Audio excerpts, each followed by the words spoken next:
for beer and wine only, or either one. Summer M. Elglinsky of the Merrimack Repertory Theater for theatrical performances at Liberty Hall, 50 East Merrimack Street.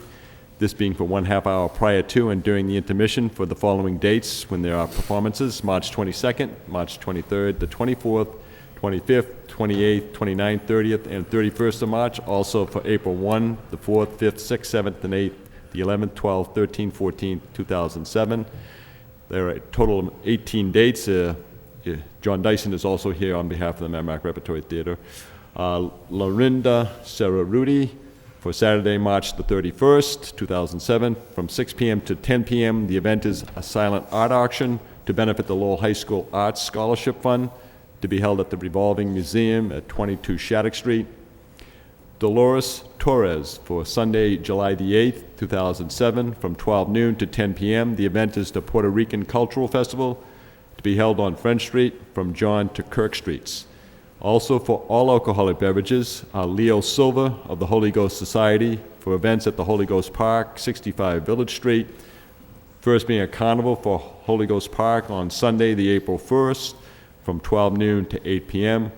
And also a bridal shower for Saturday, April the 7th, 2007, from 6 p.m. to 1 a.m. Okay, if you'd be kind enough to step up and introduce yourself into the mic. John Dyson, Merrimack Repertory Theater. Who's that? Lorinda Cerruti from Lowell High School. Oh, okay. Dolores Torres, Puerto Rican Cultural Festival. Leo Silva, Holy Ghost Society. Okay. Well, He is here because Summer Elglinsky, yeah. apparently she's directly involved in something on the production of the performances that are now Okay. Yeah. they're now rehearsing. Okay. We didn't get further explanation from him. So the license is going to be in his name or her name? Can't because he's got 19 dates to his name. Put it in her name. Could take 11 dates. Okay, so who's going to take it? Well, if you were The summer. stating that she should be here, which is your right, then all he can do is he could take the difference, which would be a short end of it, 11 days. Okay. Has Summer been here before? Has Summer been here She before? been here before? No. Apparently she's involved with the production itself. What are they doing? Where is she? Where's Summer? They were called into an immediate rehearsal this afternoon because we opened this evening. So she wasn't able to be here before 3 o'clock. That's why that I'm here now.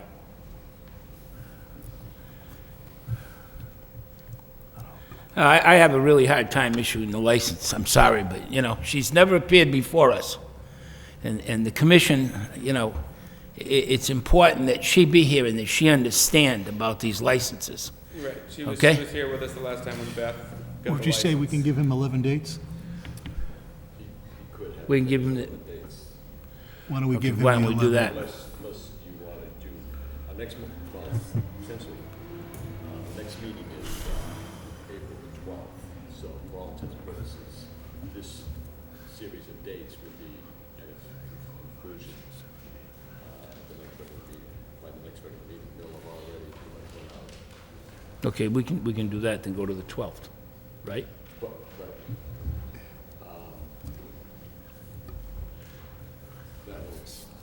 That'll exceed his number of dates. He can only do 11 of them. Okay.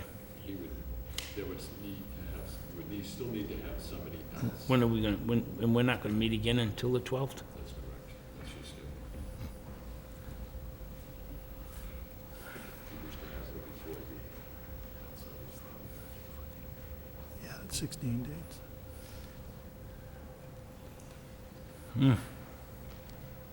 This really puts us in a bad position, and I don't mind saying so. I think the commission's been very understanding as far as the theater is concerned. But to have somebody want one-day licenses, and I I'm, have you know, 11 dates that are available left on I my understand name. that, but I just don't have the other those dates are going to available. expire before our next meeting. Right. So you've used There up all isn't your a time. meeting in the beginning of April until the 12th. Yeah. If we require her to come in the office to see you for the last dates, can you ever her sign for them. They'll sign the paper. She has signed an application. One of the dates, Jim, this is on your agenda. Okay.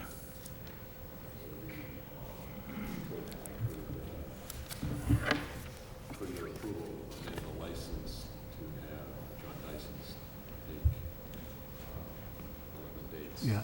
Yeah, And then just see and have her come in and sign for the last few, and call me when she comes in. okay.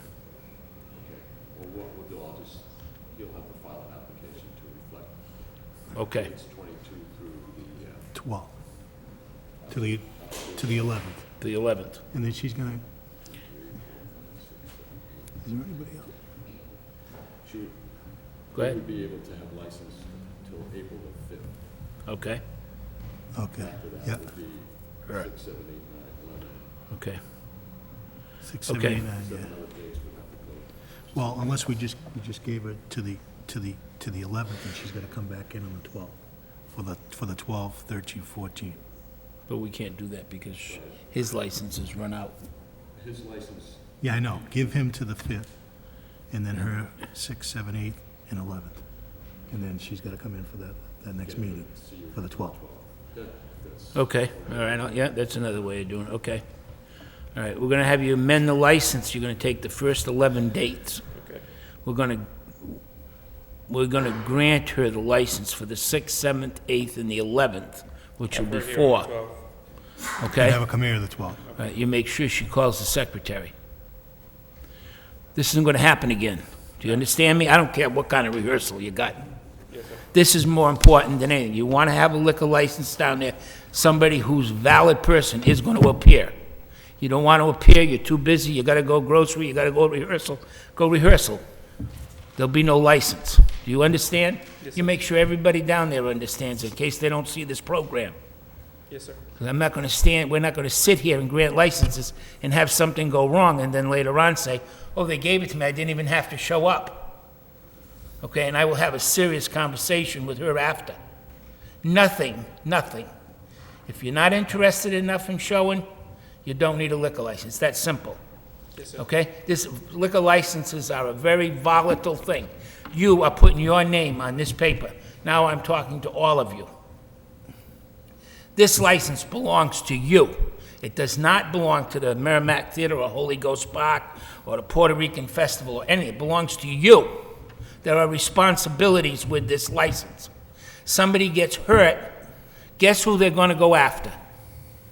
They aren't going after Holy Ghost Park or the Merrimack Theater or anything else. They're going after you because you were the one that put your name on this license. And since we have been here, we have always maintained that we are very concerned that the people standing up getting the one-day licenses are probably the most charitable people in the organization. And I say that to each and every one of you because you step forward and you want your organization to be successful and you want your organization to be able to thrive and you want to be able to raise money. And I know many of you give a lot of money away to charity. But I certainly don't want to sit here and give you a license, have you walk out with it, and then read about you in the paper. So it's important because what we say here, you say to the president, to the secretary, to the chairman, whatever. None of those people count when you come through that door. Okay? Do you understand that? When you come through that door, I don't care what kind of an association you belong to. None of them count. None of them. You count. Don't let anybody, I'm the president, I said, go ahead. No, you don't. My name's on that license, not yours. Shut the bar down. And if they give you a hard time, that's what God created 911 for. You pick up the phone, you call the police department, you say, could you send, if you don't have a policeman there, you say, could you send a policeman over here and close this bar? Because they won't listen to me. Do you understand what I'm saying? Because there are responsibilities with it. And you have to, you step forward, you accept those responsibilities. Don't let anybody back you in a corner. It's your liquor license. Commissioner Gary. Mr. Silver, you're an officer of the, Yes, I am. Okay, good. And any issues? Okay. I'll make a motion to approve. Motion to approve, seconded, all in favor, say yes. Yes. Yes. Okay? Thank you very much. Wish you the best of luck. John, I'd like you to come back to the office this afternoon, say about 4:30. Okay, Okay, thank you. thank you. Next on the agenda. Thank you. Commission will now take up an application filed by Torres for a special events permit for amplified outdoor public entertainment, Dolores Torres of the Puerto Rican Festival for Sunday, July the 8th, from 12 noon to 10 p.m. The festival will have amplified music at the Boarding House Park and on French Street from John to Kirk Streets. Hi, Dolores. How are you? Good, thank you. Okay, I see Andy there. Andy, I presume all the permits, insurance, all that stuff's taken care of as far as the city property? Okay? The switch from the South Common to the boarding house park has been approved by the federal government to host it there. And the special events permit has been granted from my office as a result of a meeting on March 7th between Acting Police Chief Ken LaValle and the city manager. Okay, Okay? okay. You have to understand, Dolores, you aren't in the direct downtown area, but you're still a part of the downtown area. You know, people live down there, they've got a right to live down there, you know, reasonable noise levels. I see you only going to 10 o'clock, so I don't think that's going to create a problem. Do you have any questions? No, I just wanted to make a note that it was switched. You used to have it up at the Common, right? Yes. Yeah, now South it's Common. coming now. Okay, so, Yes. all right. Why was the switch? There's no amenities at the South Oh, Common. okay, yeah, all right. Yeah, it's a better Anything? venue. No, okay, yeah. I'll make a motion to approve. Motion made and seconded, all in favor, say yes. Yes. Yes, Thank you. Okay. good luck. Is Robert Fode here? Okay, thank you. It's Robert Ford. Commission will now take up the applications for public amusement for Songus Arena events. Robert C. Fode is the arena representative. First being the Taste of Chaos. It's a rock concert. Mass Concert presents. John Peters is the promoter. This is for Thursday, March the 22nd, 2007, from 6 p.m. to 11:30 p.m. Also, Taking Back Sunday, which is another rock concert, promoted also by Mass Concerts for Friday, the April 6th, from 6:30 p.m. to 11:30 p.m. And also Martina McBride, a country concert. Promoter is Police Productions, LLC. This is for Saturday, the April 21st, from 7 p.m. to 12 midnight. Also, Mr. Chairman, I had issued, subsequent to our last meeting on March 8th, for Garden Brothers Circus, for a circus that was held Tuesday, March the 20th, for 2 shows, and also Wednesday, March 21st, for 2 shows. Okay. Introduce yourself, please. Robert Fode from the Songus Arena. Any problem with any over there? Nothing? Any questions? No, any All questions? I'll indoors. make a motion to approve. No damaged eardrums? Not that I can know of. Huh? Exactly. I won't be there for any of these. You mean you're not a connoisseur of good music? Motion made, and seconded, all in favor, say yes. Yes, Yes. Thank you.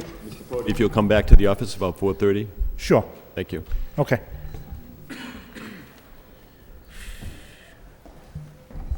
Commission will now take up the application by Vo Inc., doing business as Vo My, Jimmy Tran, manager, the all-alcoholic beverage restaurant licensee at 1733 Middlesex Street, for an entertainment in a licensed restaurant for 2007, for live music, disc jockey, and jukebox. Jimmy Tran? Introduce yourself for the record, please. My name is Jimmy Chen. Where are you located, Jim? Where are you located? 1733 Yeah, Middlesex whereabouts? Street. Give me a, Mr. Chairman, this is the premises that was previously known as Apsara, and then prior to that, C'est La Vie. oh, okay, yep, you're right on that. This gentleman and his Yeah. partner just purchased the business late last year. The license transfer on the alcohol had just recently been approved. when they had appeared before you, he and his business partner had appeared before you in beginning of December of 2006. Okay. They did not include an application for the restaurant to have entertainment. Now, I don't know if Mr. Tran can speak to you at length as to the request for the, before, now How long before have you been there? How long have you been there? Oh, me? 16 years.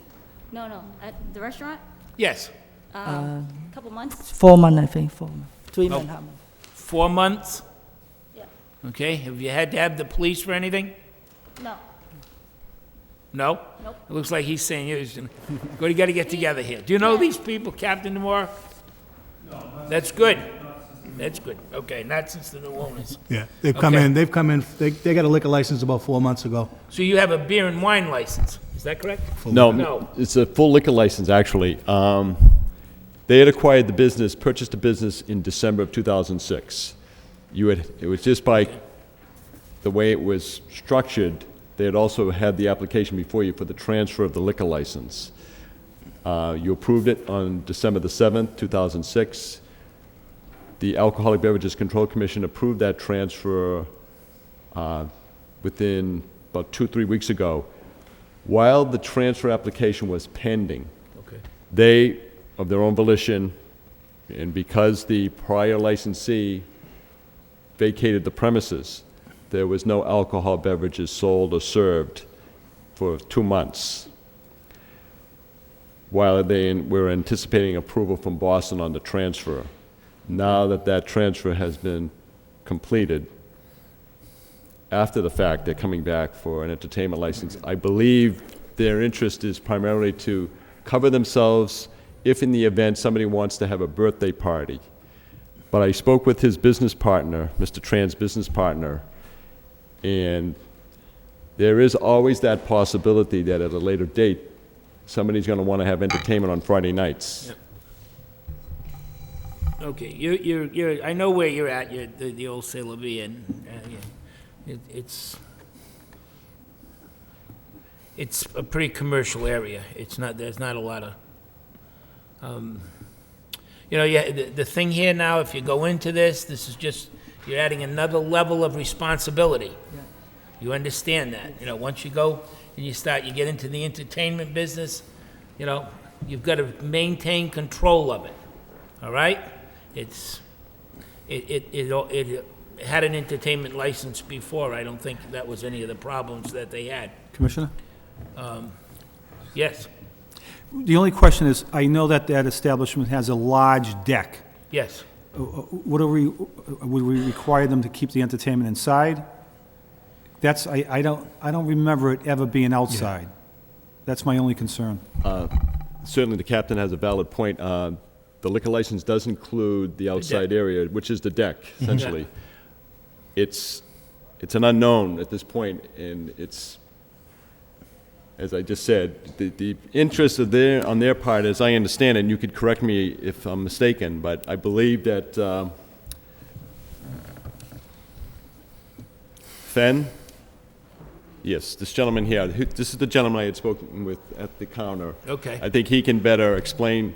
Would you kindly tell the commission Go to what the mic and, would you tell the commission what you told me at the License Commission office? Yes, right now we are too new, so we don't know what we have. But in the future, if we have like wedding party or birthday party, we don't have, like if they have their own band, we would like to have, they have the band in there. So that's why we ask it. We don't know right now. We don't have any. I mean, party right now. for the start, can we limit it to the inside of the building, the entertainment? Yes. Yeah, keep the band and everything inside. Yes. yeah, limit it to the Okay. inside of the building. Can we restrict the license? They can have, You can put a condition on that. okay, we're gonna go with that then. If you're in agreement with that. Yes. And you find that agreeable, that outside patio, people can still eat out there and have a drink out there, as long as it stays on the patio, not in the parking lot. Yeah, we try to keep inside that. That's the try to. Can't try, you gotta, Yeah. okay? But any noise or band or anything is Inside. inside the building, Okay. Okay? okay? Yes. All right, I'll make a motion to allow the entertainment license, but limit it to the inside of the building. motion made, I'll second it. All in favor, say yes. Yes. Yes. Okay? All right. Thank you. All right.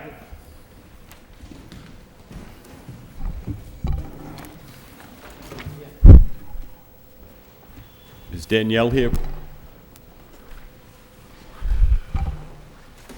Put it at the end. It's going to be a good one. Danielle.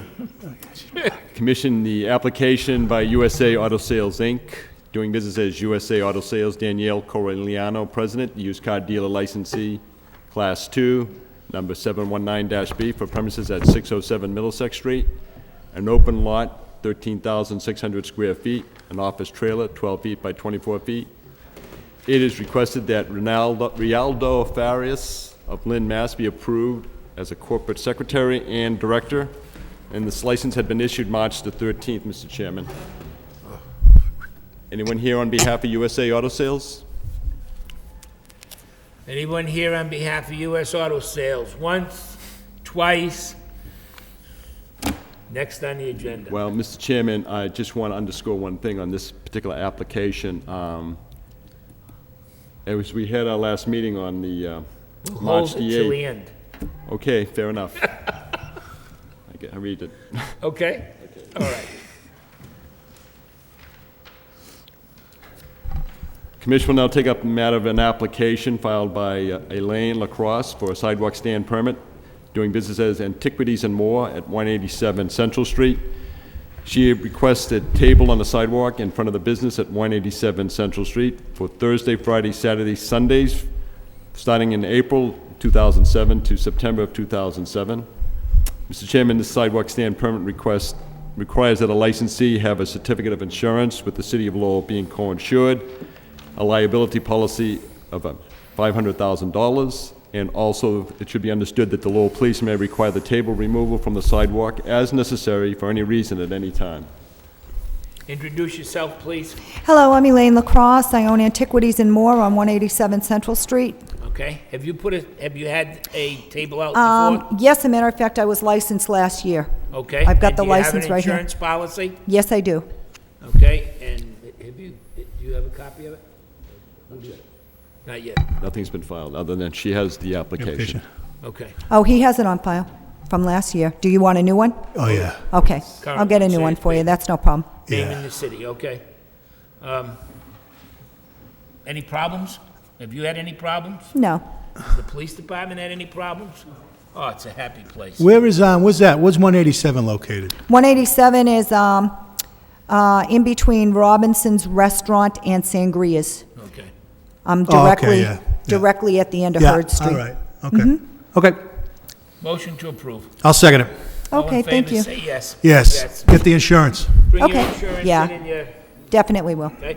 Thank you. Don't you love a plan when it goes together easy like that? Okay, Mr. Chairman, the Commission will now open the hearing on allegations of misconduct as charged by Kenneth LaValle, the Acting Superintendent of Police, against Doramar LLC, doing business as Rumba's Nightclub, Felix Pino manager, the all-alcoholic beverage restaurant licensee at 72 Merrimack Street. The Commission will hear of complaints alleging after-hours activity that took place on December the 22nd, 2006, and also January 13th, 2007. Also, a complaint of a disorderly person, that person being a disc jockey, on the premises on February the 9th, 2007. In addition, the Commission will hear from Peter Padula and Susan Feynman of Mahler's Lofts Condominium regarding excessive sound caused by the entertainment. That takes place at Rumba's Nightclub Thursday to Saturday from 10 p.m. to 2 a.m., excuse me. And last is Stephen Green has requested to speak on behalf of Rumba's license appeal as a local resident and as a representative of the Lowell Downtown Neighborhood Association. Introduce yourself for the record, please. Good afternoon, Caleb Pan. I'm representing Doramar LLC, Okay. standing in for Attorney Saab. Felix Pino, manager of Rumba's Nightclub. Okay. Have you read the complaint, Counselor? Yes, I have. Do you want to have it read into the record? I don't believe that's necessary. Okay, you waive the reading of the record? Yes. I think that the you can give a brief synopsis of it for the viewing public? Sure. Do you want me to go in order on the agenda as to the two? If you don't mind. Certainly. With respect to... Is your mic on? It is. With respect to the January 13th, 2007 matter involving the Lowell Police Department, Officer Jack Finn went to the bar at approximately after hours had closed at 2 a.m. He observed people, as he approached, he observed the bartender remove alcoholic beverage, poured into the sink. Essentially, they were drinking after hours. He then went upstairs to the third floor, observed 15 individuals near the stage area. They did not appear to be doing anything other than sitting there. Two of the individuals consuming Heineken beer. Officer Finn then just located the owner of the establishment, Mr. Pino, and Officer Finn told Mr. Pino that this was the second time in less than a month he'd observed this establishment allowing alcohol to be consumed after 2 p.m. The first incident took place on December 22nd, 2000 at approximately 2:20 in the morning.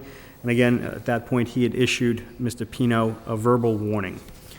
With respect to the incident of February 9th, 2007, approximately 1:35 in the morning, Officer Michael Jafrida and other officers responded to a call of a fight inside Rumba's nightclub. The officers were directed to the bartender for a man who was reportedly out of control. Officer Jafrida described this area as being a chaotic atmosphere with numerous people running about and screaming. The police officers restored order. Later, it was learned that the individual who had caused the disturbance was the promoter of a hip-hop night. He had become enraged after some patrons had broken a beer bottle on the dance floor. This individual took off his shirt, jumped on stage, and started a fight with some of the patrons. One of the female staff members ended up being struck in the face by a punch by the individual. He also picked up a bar stool, threw it over the bar, breaking some liquor bottles and a glass shelving unit. This was also witnessed by an employee of the Rumbas, Reynold Otero, who was working club security. The police officer noted that Reynold Otero appeared nervous, shaken up, and seemed to be overwhelmed by the incident. Then Officer Jafrida met with Mr. Pino in an attempt to watch the club surveillance system to find out what happened that night. Mr. Pino led him to the back room, showed him that there was no tape in the system, and Mr. Pino stated that he doesn't use them. The individual who had been promoting the event was arrested for destruction of property and disorderly conduct. And then there is the noise and disturbance complaints for which members of the public are here today. Okay.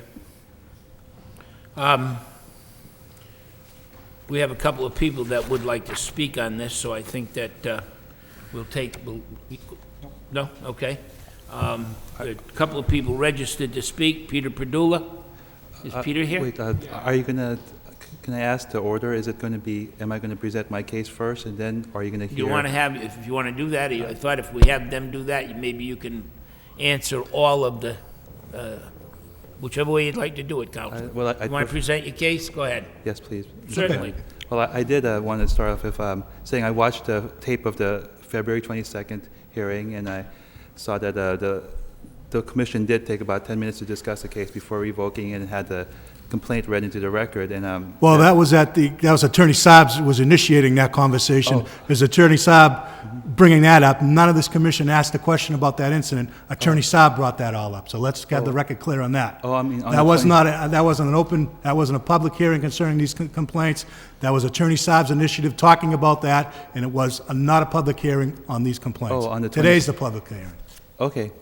See, these two complaints from the private citizens are being heard today.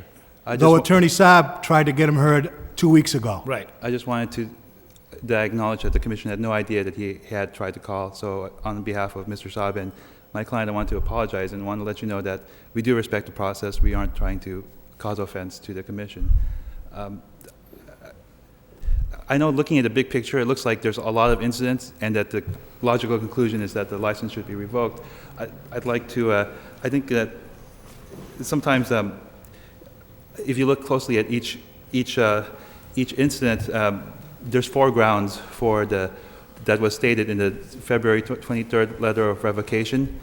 there's the underage promotion, and there's a after hours and some disturbances, and then another after hours. If you look at each one, I don't think you could come to a simple conclusion that the best solution is to have the license being revoked.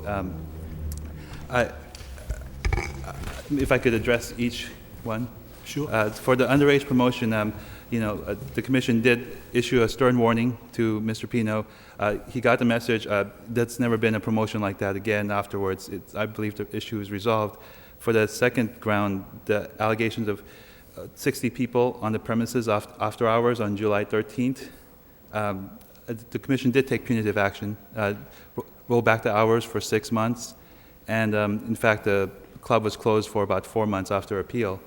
Mr. Pino he's paid the price for it, and he did not want to risk having the club closed down again, so he's put in policies and procedures and rules to make sure that it didn't happen. Just want to let the commission know that I believe that we really did get the message in spite of the other reports. The third ground, about the two incidences with the disturbances with patrons, there was fights on September 18th and November 2nd. The commission took action by closing down the third floor for another 6 weeks. At the ABCC, they concluded that there was no evidence that any alcohol was being served after hours. There's no evidence that that the staff was not cooperative or hindering the officers in any way. The only thing that they found was that the staff failed to notify the police in time. They didn't call 911, and that's the only finding that they had. And in fact, the staff didn't call because they had known that a patron had already called 911. And now they know that if there's any disturbances, that they would call automatically. And in fact, in the new February 9th, 2007 incident, it was a staff member who contacted the police when wasn't exactly the promoter. It was someone hired by the promoter to manage the bands. When that person went out of control, staff members immediately called. So.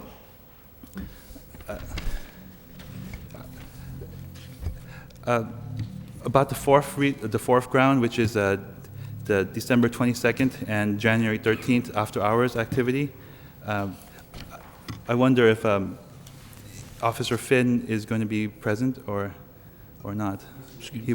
He's on his way right now. Okay, thank you. Is he here? He's here. Would you like him to get up and tell his? Would you like testimony by the officer? Or? If possible. Okay, sure. Okay. Why don't we do that? Would you like him to stand here, or? Yes, please. Okay, if you don't mind. And will I have an opportunity to ask him a few questions? Absolutely. Certainly. Great, Yep. thank you. Absolutely.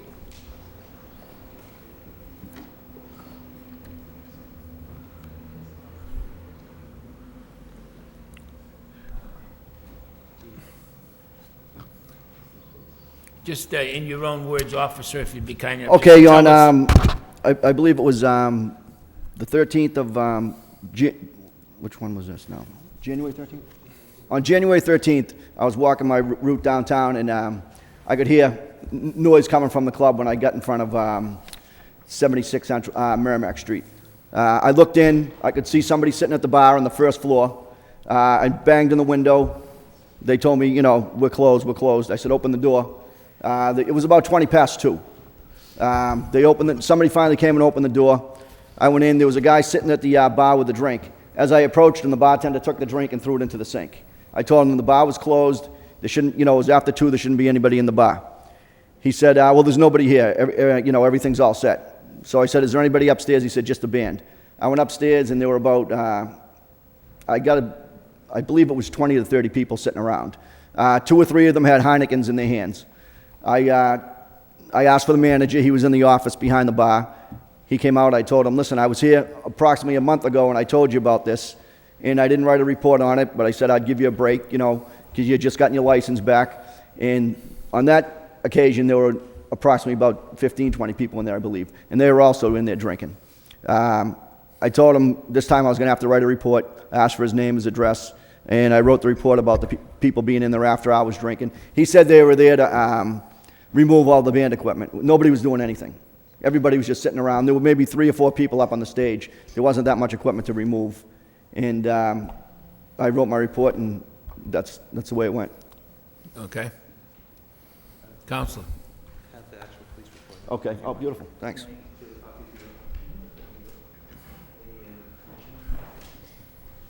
There you go. Okay, go ahead. It's a police report. No, go ahead. You're certain about the accuracy of every part of your report? No, I didn't have the, this is the Okay. first time I got the report. You- Just ask You're me going to what- have to kind of share that mic because people are entitled to hear. You know, this is a public hearing. We want everybody to know what. What's your question, and Okay. I'll Thank answer you. it for you.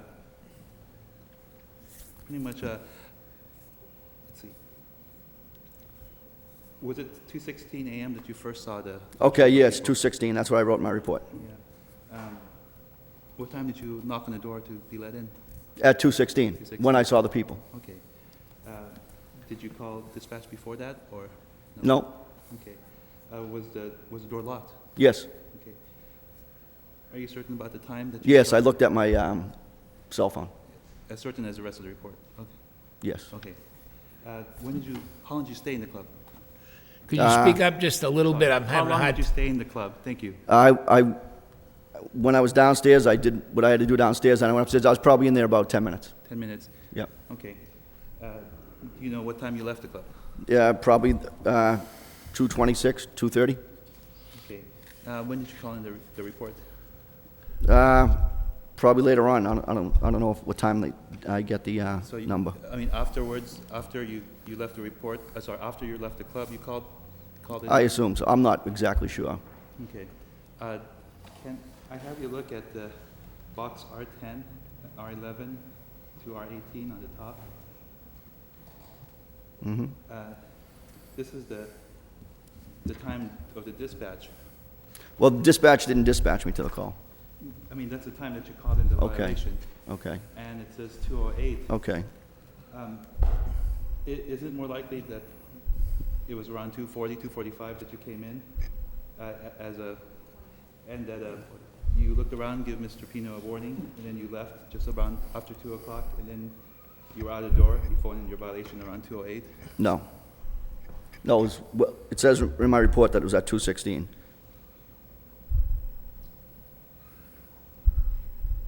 Which is more likely, that the dispatch time is wrong, or? Yeah. The dispatch Yes. time is wrong? Okay. Okay. Was there a report written for the December 22nd? No. Okay. I told him I'd give him a break that time. And that was just an oral warning? Yes. Thank you. Okay. Okay. Thank you. Just a couple questions, officer. When you went into the club that night, were there any patrons on that first floor? There was a man sitting at the bar, drinking. Okay. And there was a bartender behind the bar. Okay, nobody else? There was nobody else on the first floor. Nobody at the tables? No. Nobody else at the bar? Outside on the street, there were people, that's it. Okay, and when you went up to the third floor, was there anybody, there was just a group at one table or two tables? No, all over the place. All over the place? Yeah. Music wasn't playing? No, Or the was it? music wasn't playing. Okay. The band wasn't up on the stage? There were 3 or 4 people on the stage, but they weren't playing any instruments. Okay, all right. And is it at that floor that Mr. Pino's office is? Yes, behind the bar on the 3rd floor. And he was present at that? Yes. Okay. Okay, I have nothing. Okay, thank you. Mr. Chairman, can I have Michelle? You got to speak into the mic. Mr. Chairman, can I have Michelle Cortez come in? She's the bartender at both of those nights. Okay. Yep. Anything else from any other officers on this after hours? Are we on just the after-hours Right one? now, I guess, yeah. No, just Officer Finn. Okay. Okay, counsel. Ms. Cortez, can you introduce yourself and your position? Michelle Cortez, bartender. Yep. Talk into the mic, please. Bring the Michelle mic. Cortez, bartender. There you go. Thank you. I had my teeth fixed. My hearing's not working. Is there a policy about serving alcohol in your closing time? Yes. Can you tell the commission what that is? Last call, we don't even do last call. We basically shut down the bar 1:30, 1:35. Bartenders leave the bar completely. We don't even, no last call, we leave the bar, we kind of clean up, do whatever we need to do around. Clean up behind the bar or around? No, we completely leave the bar. Okay. Is there a policy about calling the police when there's disturbances? Oh, absolutely. I was actually one of the person that called 911, as well as one of the bouncers. Call 911 if you think at something, the least, if you think something's going to happen, call 911, when in doubt. When in doubt. You learned your lesson after Absolutely, absolutely. what happened with, okay. Do you remember December 22nd of 2006? Were you working that night? I don't recall. Okay, okay. How about January, was it 13th? Yes, I was working. Okay. Where were you working? I was upstairs on the 3rd floor. Do you remember when Officer Finn came in? He came in well before 2 o'clock, probably around 1:55, because I was around the, I was out from the bar, I was cleaning up the tables. How do you know it was 1:55? Because everybody was out, the only members that were in there were the band members, and they were sitting at that table. Some of them were cleaning up the equipment, they were waiting for their money. People were, the members on the stage cleaning up, and some of them were sitting at that table that the officer talked about. Why would there be 20 or 30 people? There wasn't 20 or 30 people. Why would there be 15 or 20 people? Well, if you're aware, Brazilian bands, they have multiple instruments, many, huge equipment. It's not unheard of. There's about 7, 8 people in a band, not including the people that do the sounds. 70? 7, 8 people. 7, 8, okay. Not including the sound men, not including the DJ that's on duty there. So, do you remember when Officer Finn came in? Yep. What were you doing? Yeah, he came over and he said, "What the hell's going on?" What were you doing? I was cleaning up. Okay. Sorry.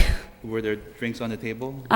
Yeah, absolutely. There's only so many hands that you can get to all the tables at once. Our first priority is to get the bottles off the tables, but we can't get to everything. So basically, we were cleaning up. Maybe to give the commission a better picture, here's some photos of the inside. Copy for the lady and copy for the commission. The first part is about the alleyway. That's regarding the noise disturbance. Okay. But We'll get to The other pictures are inside. the other pictures are about the inside, what it looks like inside, if you haven't been there.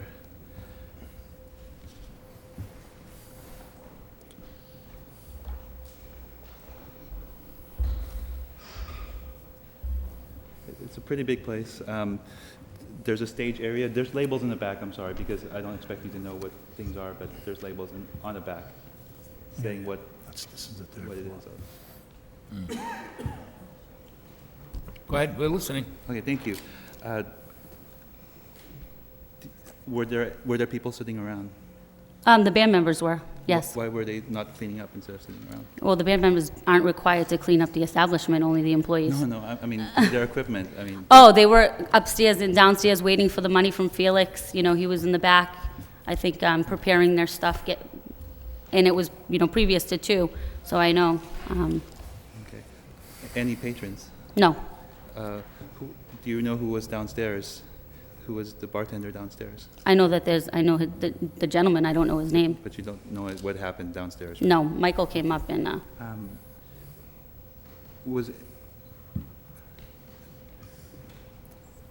many bartenders are there? 2. Okay. Do you remember anyone being served after? Absolutely 1:30? not, absolutely When not. was the last time? 1:30, 1:35. Okay. How do you explain that? Well, okay, I don't want to ask it.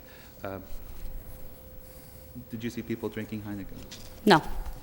Were they sitting on tables? They were sitting at tables and in around tables where there was still glasses, bottles still on the tables. We hadn't yet. That's closer to the stage that we don't get to till the end of the night. So it's not the band members' drinks, it's some other patrons who Right. left?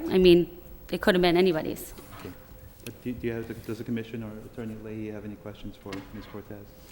Attorney Lee? Well, I have yeah. a couple questions. Oh, go ahead. So, you don't remember if you were there December 22nd or not? I don't believe I was. I checked my calendar. Did you ever have a conversation with Mr. Pino after December 22nd where Mr. Pino told you about an incident that he had with Officer Finn regarding after-hours drinking?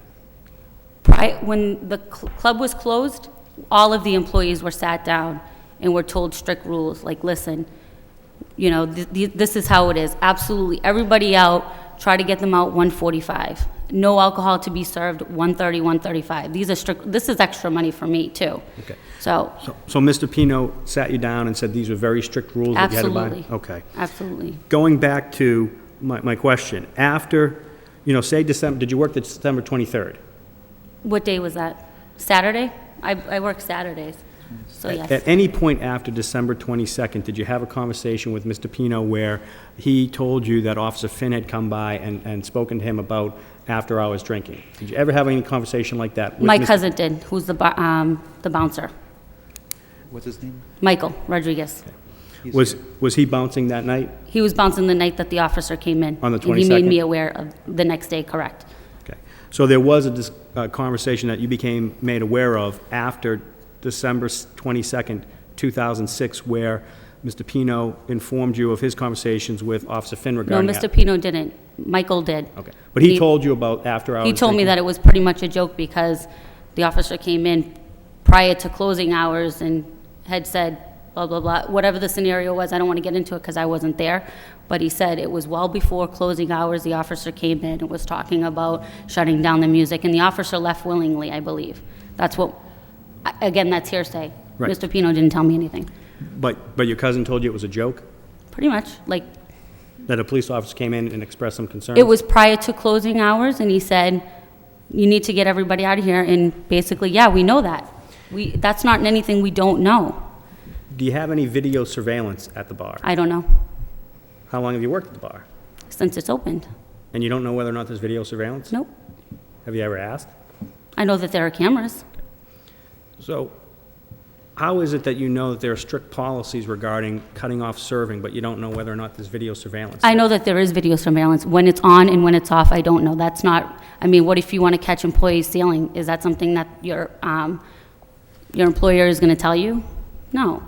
Yes, So- there is cameras there, whether they're on or off. You go into the office and you see them there, you see the video monitors, whether they're recording or not, I don't know that.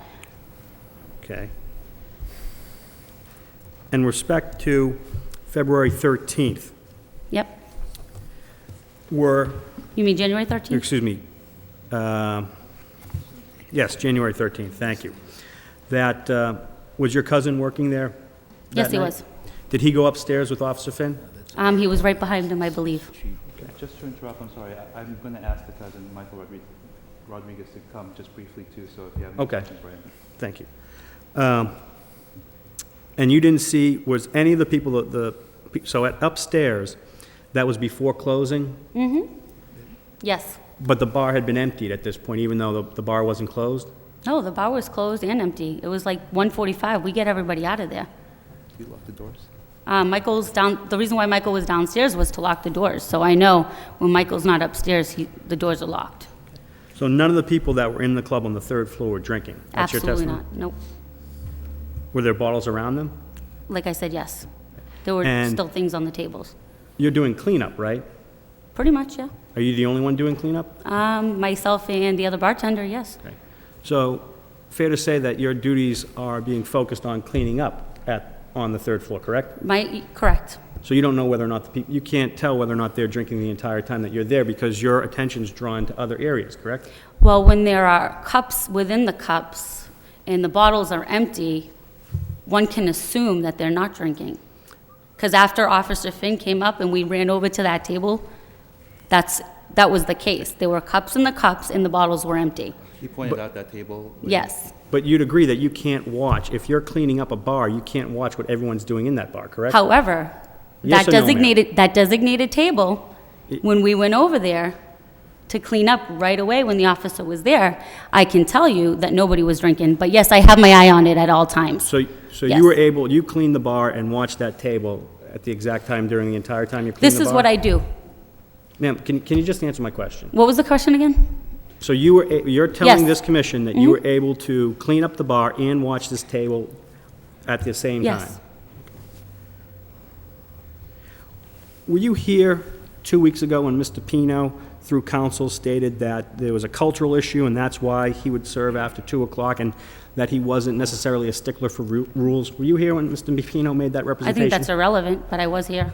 You were here for I'd like that? to apologize for that argument, because So I guess my question is, is that has Mr. Pino changed his argument from 2 weeks ago where he said that, he wasn't necessarily strict on rules, and now, 2 weeks later, he is strict on rules?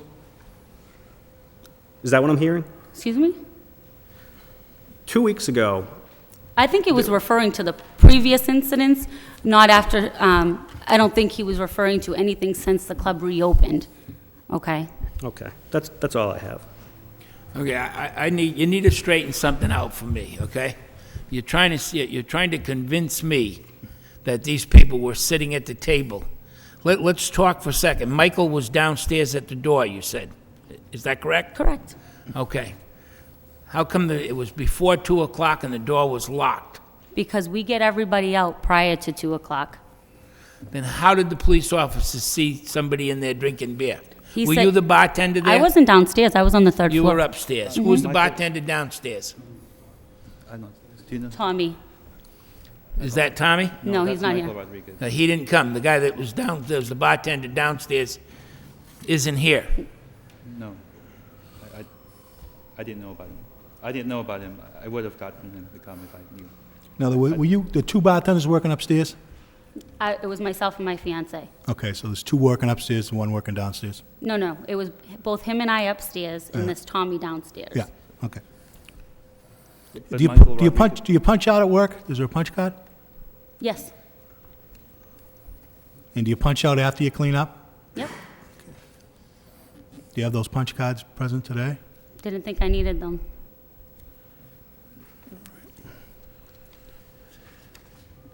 In order for me to ring anything up, I have to swipe in the card that I swipe in with every night, Okay.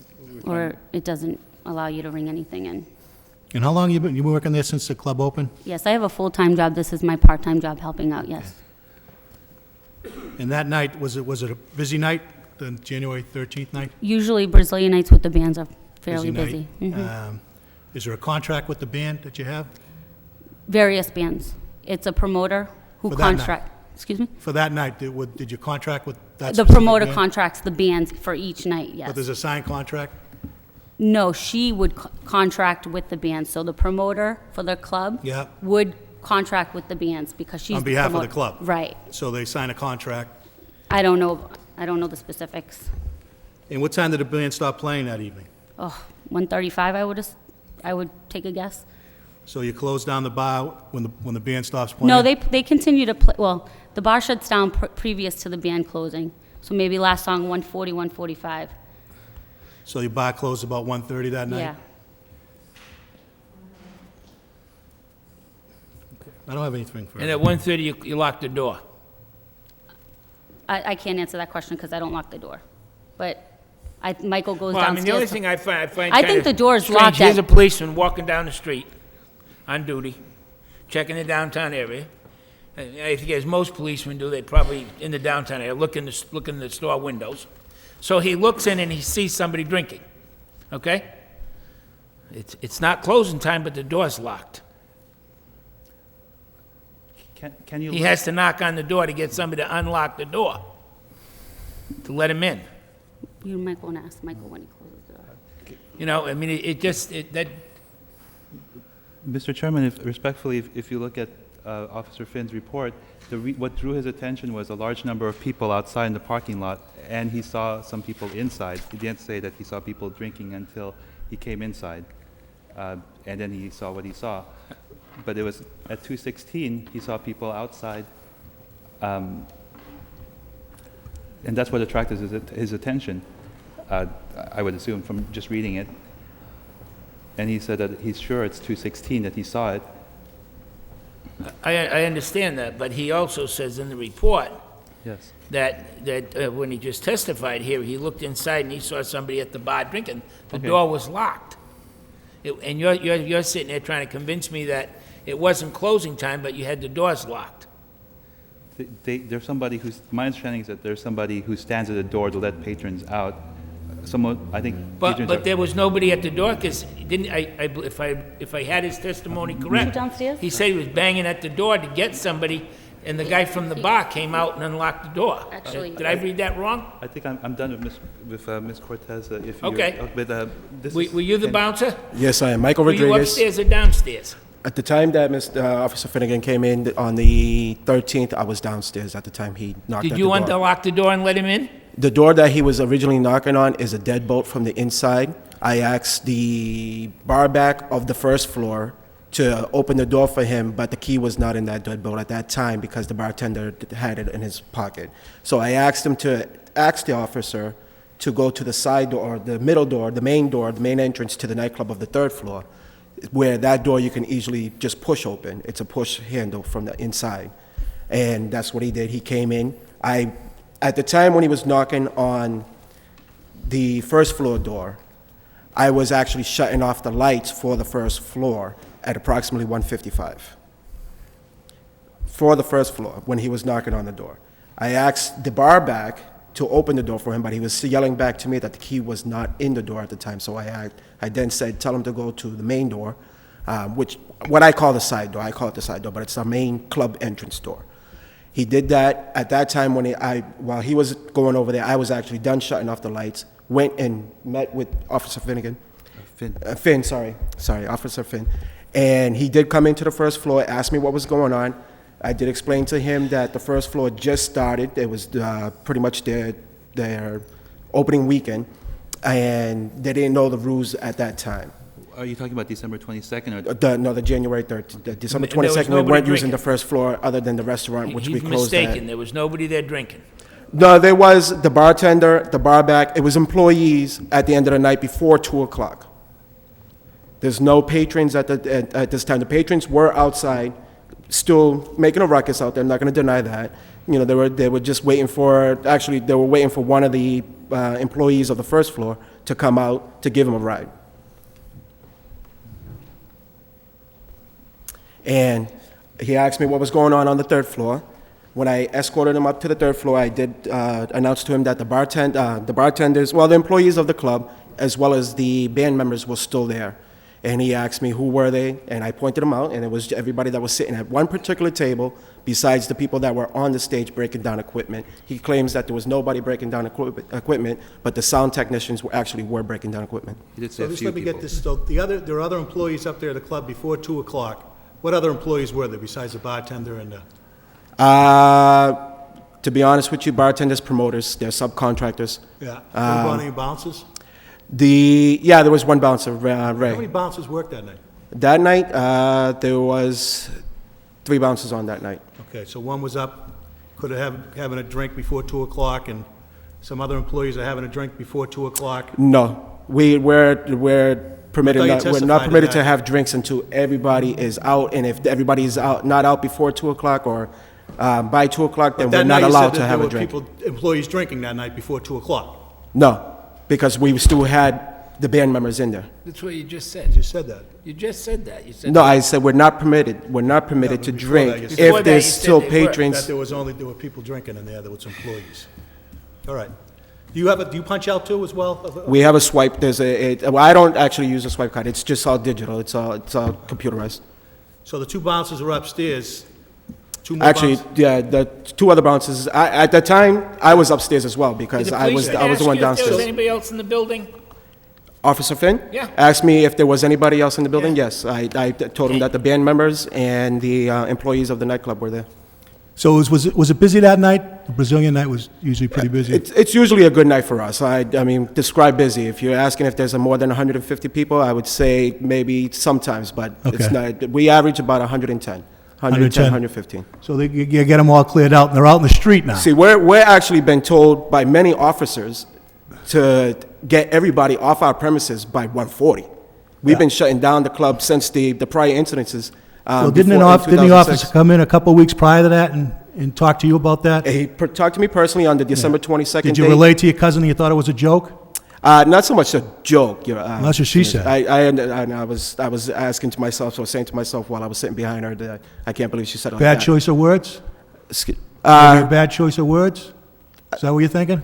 I wouldn't, in her own opinion, maybe not, but in my opinion, sure. But to me, it was somewhat ridiculous because it was only 1:43 when he came up, and told us that we had to shut down the music, and we're permitted to 2 o'clock. And we usually shut down at 1:40, but it was Christmas weekend.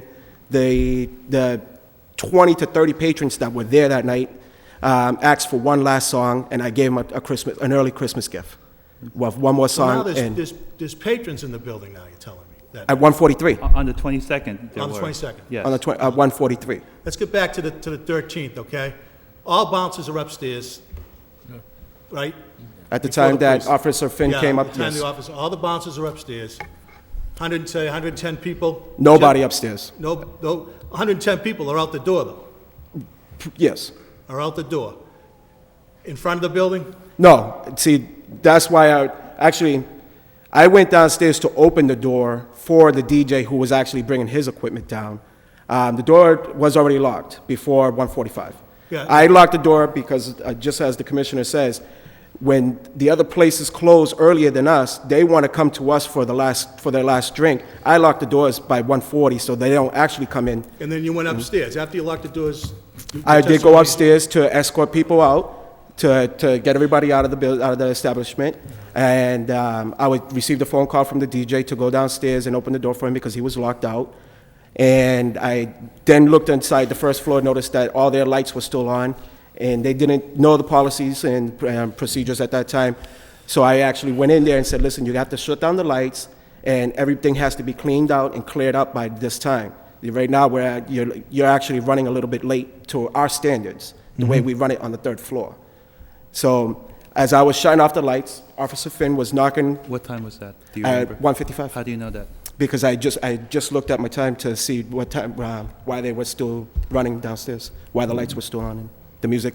They actually still had the music on. It was just the DJ, the bar back, the bartender.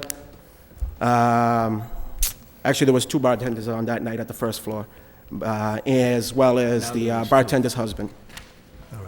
Were you with Officer Finn the whole time? From the time we came into the main entrance to the third floor, yes. Did you let him out? Until he went to speak with, no, because after he spoke with Felix Pino, I was actually... He had a discussion with Mr. Pino concerning that it was after 2 o'clock. Correct. And did anybody raise the issue that it was before 2 o'clock? We didn't know that he was stating that time, and to be honest with you, once he dispatched, that's time Yeah, but when he's stated, having a time discussion with dated. you, when he's there in the... Time-stamped, I meant. He's having a discussion with you, he's talking to Mr. Pino, he's not talking about the weather now, is he? No, he's asking me who these people were sitting at the table, and I explained to him... Did he tell you about the time? No, I mean, not to say a specific time. Was he saying that it's overtime, you're in violation? No, I mean, He never just... told you that That's why our past 2 clients, o'clock, what are all these people It doing wasn't here? past 2 o'clock. that's why our clients were so surprised when they got the complaint from the alcohol commission. He didn't tell you he was gonna write up a complaint.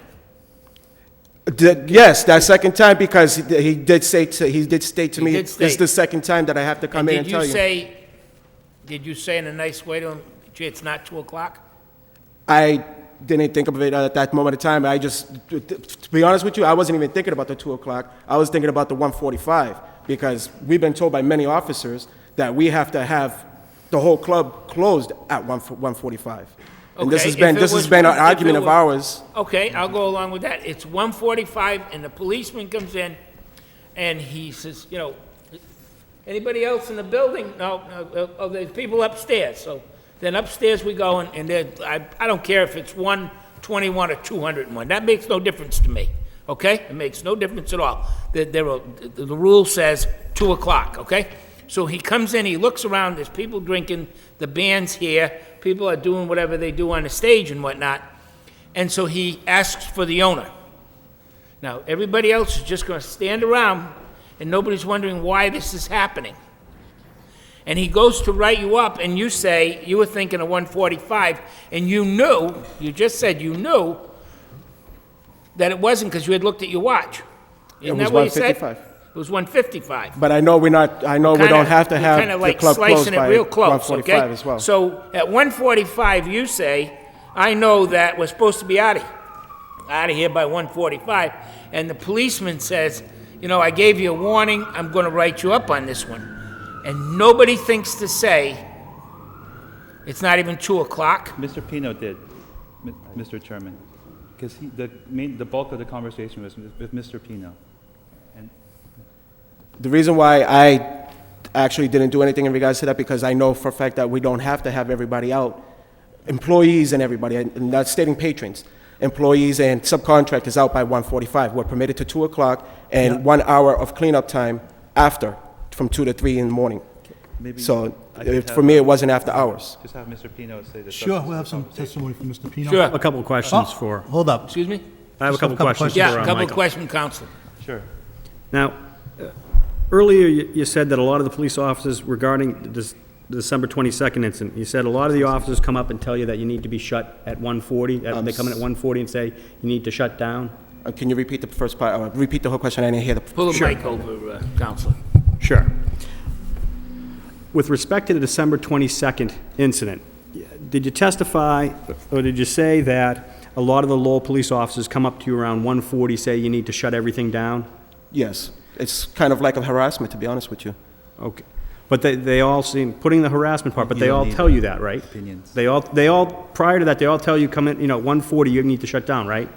Not that we necessarily have to shut down, it's just it's time to get everybody out of here. Right. Meaning the people outside, because they drive by and say, why are these people still standing outside? So if that's what they normally say at 1:40, why were you surprised or thought it was a joke that Officer Finn, in your words, came in at 1:43 and told you that you needed to shut down? Because we're permitted to 2 o'clock. So when the other officers say it, I mean, do you think it's a joke, or do you think it's I wrong? never, when I the never other said it officers was a say joke. My cousin stated that she why- thought I said it was a joke. Okay, but those other times with the officers, did you have the same concerns that you had with Finn, that this wasn't right, that this was Actually, no, anything? I actually have a good, I hope I have a good relationship with Officer Finn. I mean, I have no problems with him. When he came, I was actually very supportive of any question that he asked, because he is actually one of the nice ones, to be honest with you, that comes to us. And so when you spoke to Finn, did you speak to him on the 22nd? Yes. I was actually on the stage telling the DJ it was 1:43 to play just 2 minutes of the one song. You're saying that at no point did Officer Finn raise his concerns that this was after 2 o'clock and there was drinking going on? Correct. Because it was only 1:43, then when I jumped off the stage and How talked do you to know him, it was 1:43? because when they were asking me for one more song, I was already closing down. At 1:40, I closed down the DJ. I actually go up to the DJ and say, okay, that's it, 1:40, we're done. Okay? But and everybody knows, all the patrons know, when I'm heading towards the DJ, that's the last song. So they were asking me, just one more song, one more song. So when I looked, it was actually 1:43. I was running a few minutes late. And so they asked you for the last song at the same time that Officer Finn came in? It walked was in. perfect timing? Pretty much. I was actually on the stage, and as I was just walking to the DJ, walking away from the DJ, I should say, Officer Finn came up the stairs to the 3rd floor. Okay. And are you aware of the video surveillance that goes on at Rumber's? Do you know whether or not I'm aware of the cameras that are inside the establishment, but whether or not they're recording, we're not permitted to see the video feed, I should say. Who is permitted to see the video feed? Owners, managers. Okay. Who's the manager? Manager is Felix Pino. Is he also the owner? Is he also the owner? I know he's the one with the license, with his name on the liquor license. Yes. Well, you said the owner or manager. I'm just trying to figure out. Because I know of the owner. I know who they. But there's only one person that you know of, and that's Mr. Pino, right? No, I also know of his nephew, Louis. Who? Louis. Doris. I'm sorry, Doris Severa. Doris? Doris is. Oh yeah, Doriman. Yeah. Is that a man or a woman? That is a woman. I'm sorry. So who's Louis? Louis is one who comes in. Yeah, go ahead. To me, he's also someone that I have to answer to, in my opinion, because he is somewhat management there. He's with the family of What does Louis do? Actually, he's not an employee there. He actually lives in Miami or in Florida. But you have to listen to him? When he comes around, yes.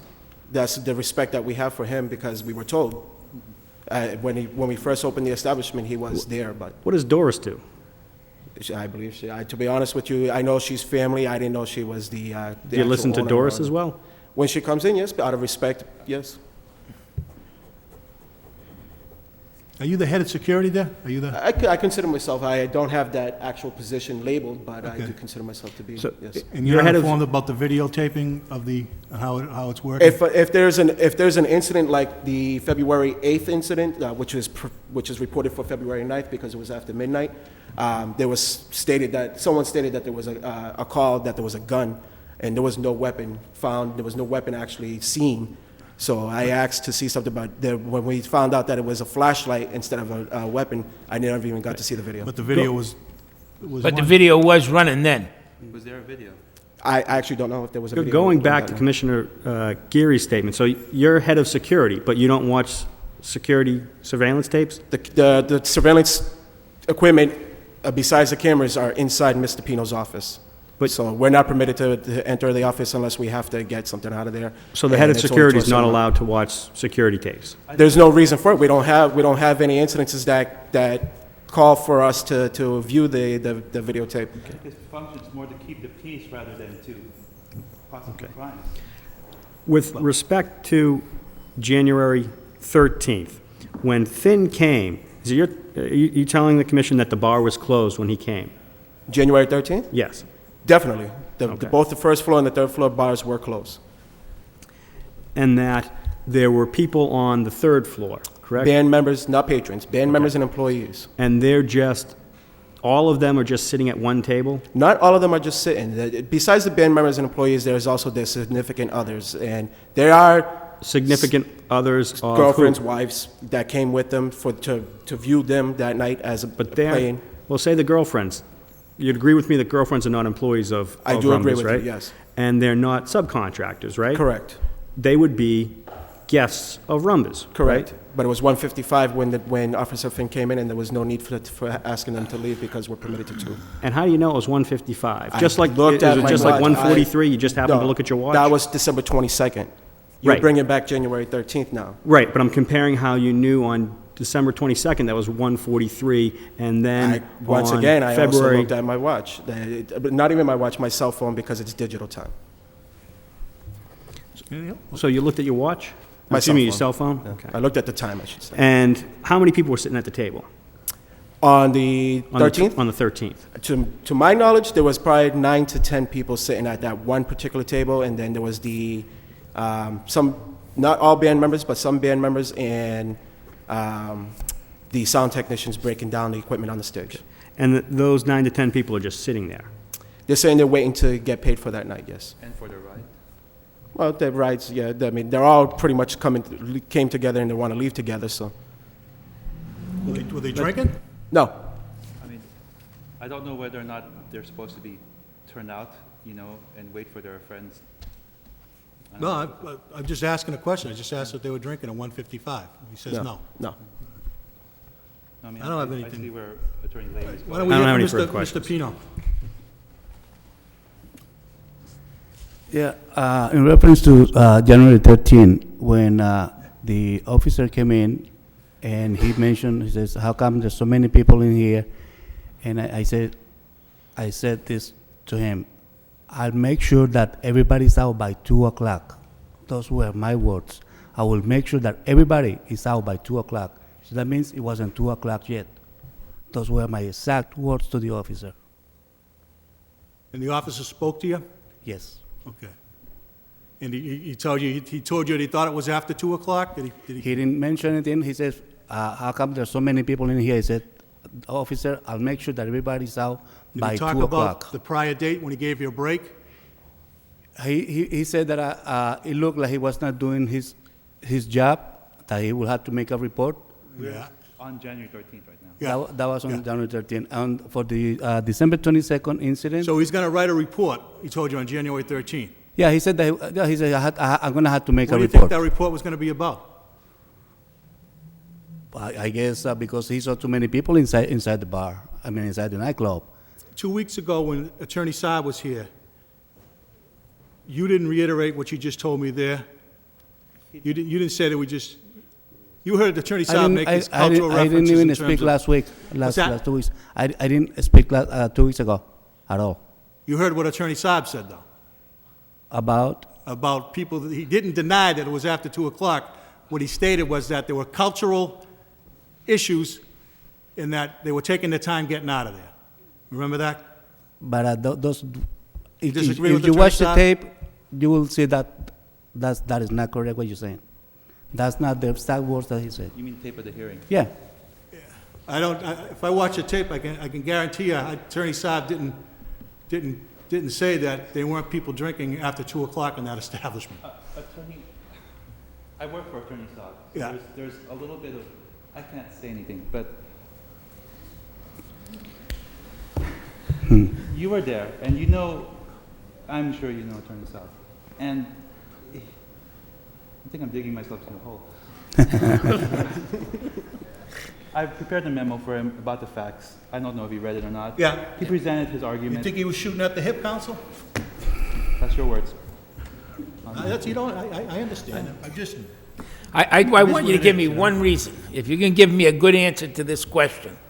Okay, you got a videotape system that I presume, if it's running, puts the time right on the tape. Am I correct? Well, You have a time-sensitive videotape system. I do have a system, but most of the times I don't have a tape. Most of the times I don't have a tape inside. Why? Because I don't have it. Because you don't care. You want to know the answer? Because you don't care. You've had a consistent time after time over the past months complaints, one right after another. You come walking in here, the police are wrong, everybody's wrong but you. You're right, everybody else is wrong. Times were wrong, the policemen don't know what he's talking about, they weren't. Right now, you've just hit a consistency because all it was at the table was a couple of band members and a couple on the stage. Now, your security guy here says, well, there were all the significant others, and up to 7 people or 8 people that were there. Well, 8 people and 3 on the stage, and you're up to 15 or whatever. If you had a tape, you have a tape system in the building. If the tape was running, the tape would tell the truth. It would be better. And if you really cared about it, you'd run the tape, because I'm sick and tired of you coming in here, okay? It's just a one thing after another. And I don't like people coming through the door saying, well, it was 1:55 and 30 seconds. I don't care what it was, okay? People should have been out of the building by 2 o'clock. And there's no way in the world you're going to stand there, or any of your people are going to stand there and convince me that the police officer was so stupid that he didn't tell you what he was there for. Of course he told you were there because you're after. And you would have said to him, obviously, let's use our heads for a second, duh, it's 1:55. Why are you writing me up? That was the time to say it, not coming in here later on saying, well, he made a mistake, his watch was wrong. They do teach the police officers at the academy how to tell time. Were you given a Yes, but I said to the officer, I'll make sure that everybody's out by 2 o'clock, before 2 o'clock, so that means it wasn't 2 o'clock But he yet. gave you a break, didn't he? Didn't he come in before? Yeah, the first after. time, but it wasn't 2 o'clock either. And you're telling me that he was going to write you up, and he never told you that you were open after hours. He never mentioned never that it did. was after 2 o'clock. I said, officer, I'll make sure that everybody's out before 2 o'clock. So that means it wasn't 2 o'clock yet. There was no written citation. Were you given a written citation? For the 22nd, no. No, for the 13th, were you given a written citation? No. Did he say he was going to file a complaint? Hello? Did he say he was going to file? Did you tell him you were going to file a complaint, officer? Excuse me. Hello. You said you were? Yes. And what was it? Because they weren't dressed properly? Or, I mean, did you give him some faint idea of what this was all about?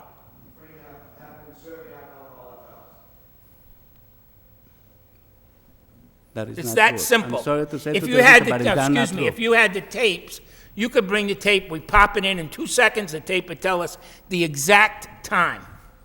And then there's no argument, because I don't appreciate people coming in saying that the policeman that was on duty is lying, or anybody's lying. We're not saying they're lying, respectfully. I'm looking at I didn't know about this. I got the report, I looked at the time, the dispatch time, when he called it in, it's 2:08. So he's reporting an incident that he won't see until 8 minutes later. He says he's there at 2:16. That's when he first came there. So how is it that he reported in the dispatch time? You're talking about tapes, you're talking about time. You don't trust the dispatcher's time? That's critical. When the 911, anything... It's past 2 o'clock. We're not gonna, as far as I'm concerned, I'm not You gonna... you may want to ask... Excuse me. You may want to ask the officer, but I believe the officer testified he was on patrol, that he wouldn't have been, if he was on patrol and saw it, he wouldn't have been dispatched. You can ask him about whether or not there's a time discrepancy, but I don't believe he was actually, quote, dispatched from dispatch to go there. No, he wasn't dispatched to go there. I'm sorry. That's your normal route, right? That's his normal route. The 208 time is the time that he called in the violation, I believe. So he'd already been in the building for 10 minutes. It's consistent with what... I'm not saying Officer Finn's lying. I have deference for the police. But I'm just looking at the facts, and I feel that there's ambiguities, there is a contradiction here, that you're looking at every word that Mr. Rodriguez is saying. He's not a trained witness. You're saying, oh, you said this, and you said that, you're picking holes in it. Here's something that's a glaring contradiction that I believe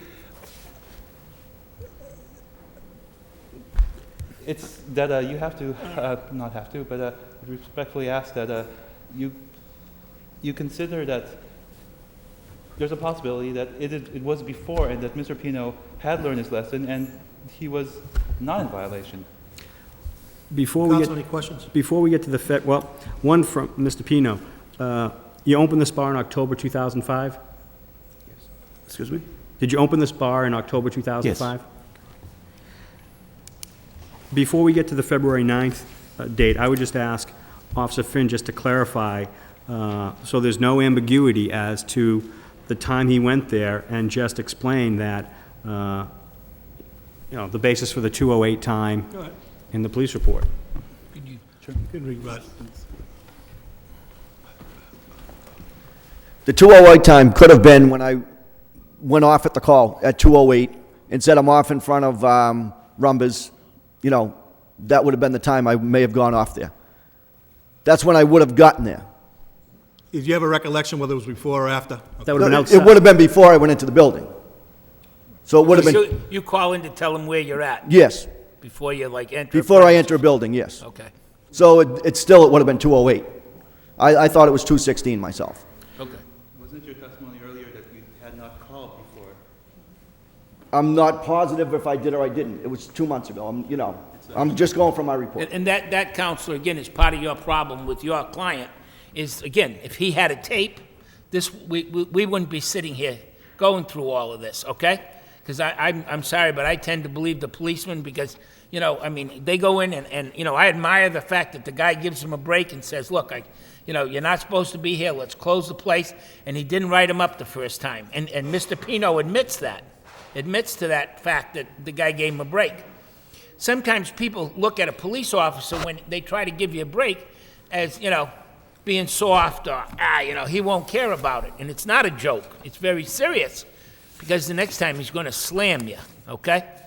Because he might just save your life, all right? Just like getting stopped for speeding. You might get that warning. The next time, be thankful he stopped you rather than have a telephone or a tree, okay?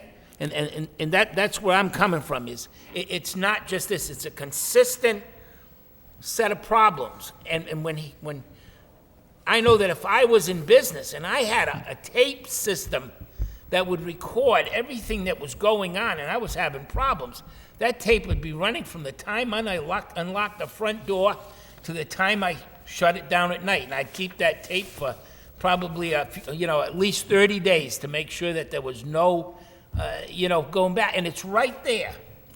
The idea that he has this tape system and he's not taping bothers me tremendously. In hindsight, probably bothers him too. Yeah, well. Anything else you'd like to? Not on this one. Okay, just, Ryan, if you could just give me, October 2005 was we issued the license. What's the history of violations here? Do you have that available? I have the report. You have a breakdown? Yeah, you have a breakdown. Do we want to hear the tenants while we're... Yeah, we'll hear the noise. Counsel, we'll go forward with the noise part of the complaint, all right. Some of these people have taken time Yeah, off. why don't we hear from them now? Again, And it's another one of these things that, the well, people it's all, come here. like we said, it's all, We got neighbors. They've got a right to live. Could you time me for 2 minutes So just a quick address, and then Yeah. I'll give the rest. of Sure. the time. Okay. This is counting, right? Okay, there's pictures. Yeah. Mr. Pino has taken some remedial steps. It's not 1 foot, it's not 1 inch, it's about 3/4 inch plywood or, particle board or something. I went up there today. He says he was thinking he was going to put some foam and some drywall and just wall in the whole thing. Regardless of that, I think some sound and some vibrations would escape. But I thought a picture is worth a million words. He has taken some measures. He's willing to take more measures to work with Mr. Padula and the rest of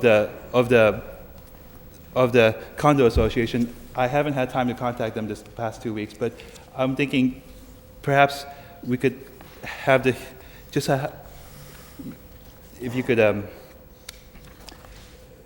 hold off on the decision about revocation, have Mr. Padula, if he has time, to come in, see what measures, and they work it out until if he's satisfied, and then on the 12th, we could report in. I hate to take up your time again, Mr. Padula, but and if he's satisfied, then Okay.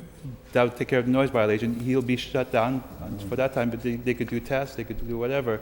There's an alleyway about 20 feet across, and All right. thank you. Okay. Thanks. Mr. Well, let me get just before we get to the noise part, just let me have the history of, Well, okay, I don't have the actual verbatim list here with us from right your now, but recollection. essentially, initially in July of '06, Yeah, we had an issue to do with promotion yeah, that had to do with underage. yeah, That is, that a female person could be enter who is not 21, yeah, 19 years of age or older, okay. at no cover charge. All right, yeah, Whereas a male would have to be at least 21 years of age and plus have to pay a $5 cover.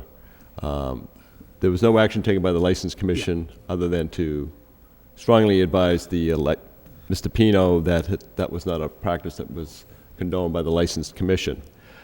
Subsequent to that, as I believe Brian Leahy had brought to your attention initially, there was an incident where we had a complaint where there were actually 2 complaints heard by this board in October, November of 2006, where there was a significant number of people after hours, but also there were altercations in which a male was involved with an altercation out in the sidewalk who had been a patron of the premises, and as was a female patron who was also assaulted in a very on the staircase, I believe, from leading to the 3rd floor. okay.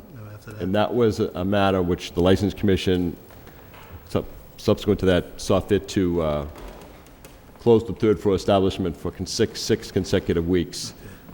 Afterwards, that matter was, having heard that it was an appeal heard by the Alcohol Beverages Control Commission, and the matter remanded back to the License Commission with recommendations by the Alcohol Beverages Control Commission. So the 6 consecutive weekends where 3rd floor premises would be closed was changed to time served, and that was about 3 consecutive weekends. Now we have what is now before you today, which had been continued from, initially a hearing was to be held on February the 22nd.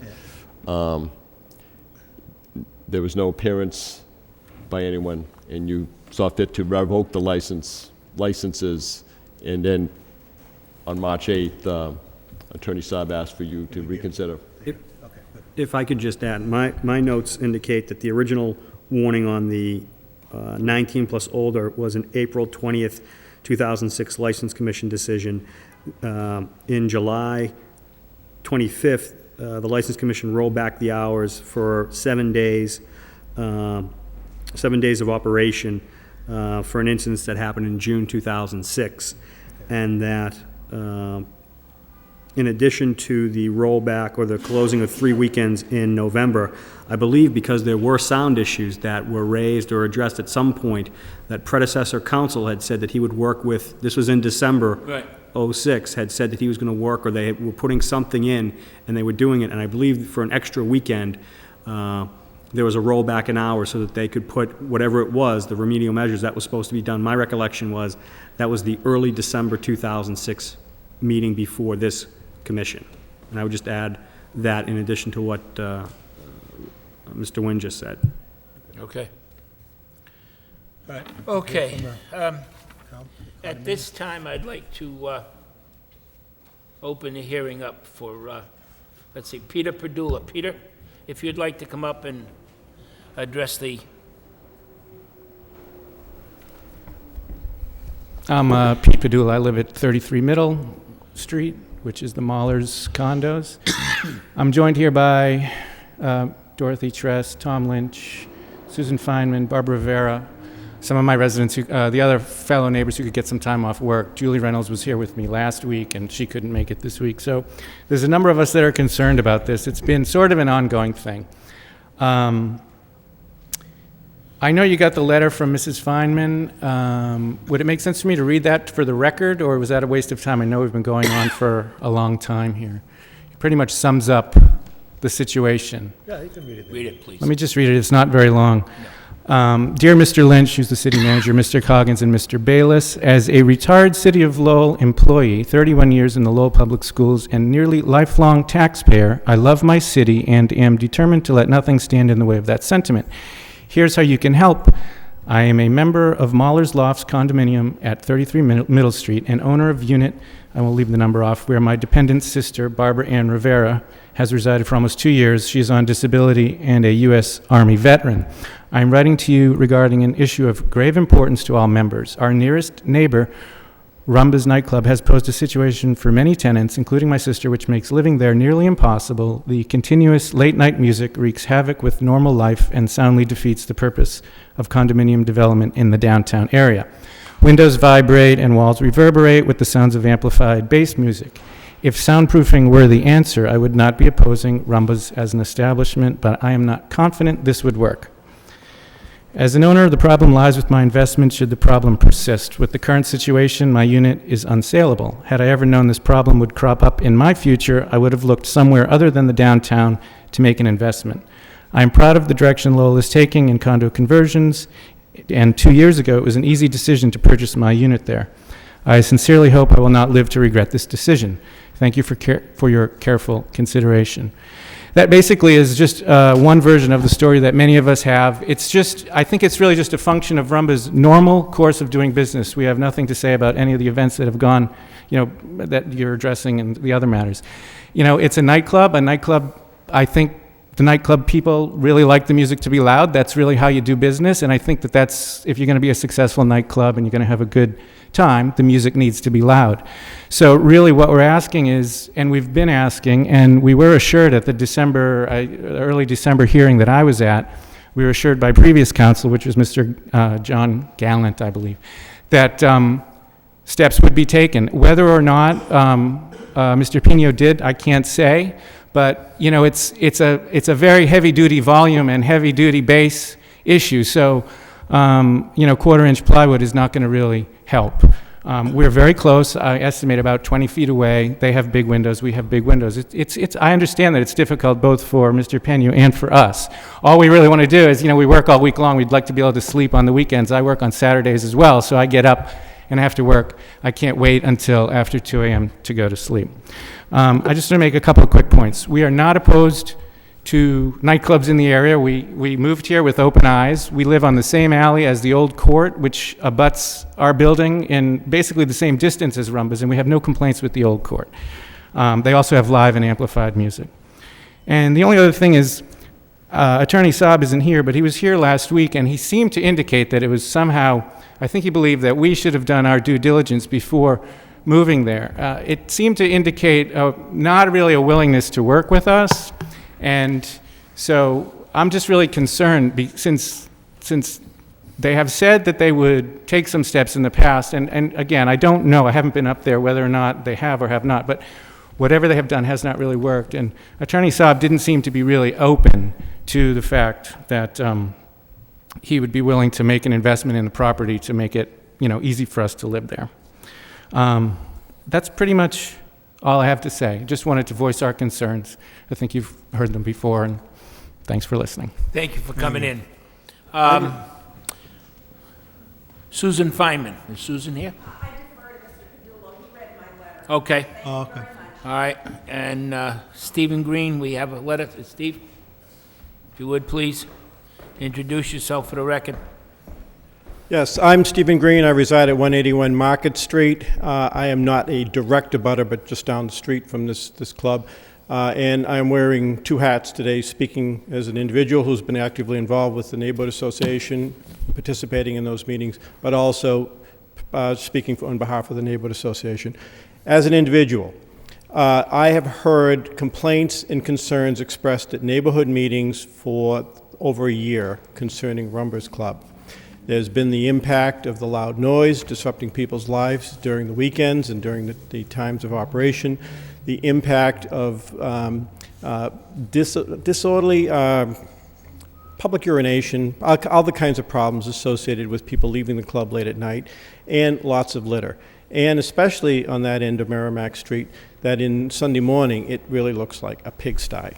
Now, good fortune is that the city officials, not officials, but the folks pick up on Friday and Saturday, but they're not around on Sunday. So litter is a serious problem, the noise, and just this disruptive behavior. We also had a discussion with the police at one of the neighborhood meetings at the Pollard Library, where he really urged us to come forward and talk to the licensing commission. Because, my opinion at this point is that this license contributes nothing to the downtown neighborhood. And I would say, don't give them any more leeway. That said, I want to just report that the president of the Neighborhood Association did send a letter to you. I won't take the time to read it, but it's basically saying that, look, this has been a disruption to the neighborhood. Yeah, maybe there's some way we can work something out, but, again, we haven't seen any overtures from Rumbers to work with us to deal with the issues of the noise, the disruption, or the disorderly conduct, or the litter. Thank you for your time. Now, just one quick question. That neighborhood association you're talking about, are any businesses in that association?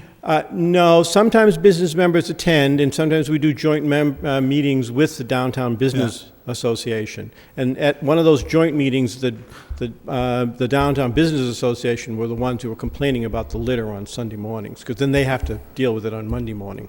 All right. Okay, so they're actually like two separate associations, the Downtown Business Association.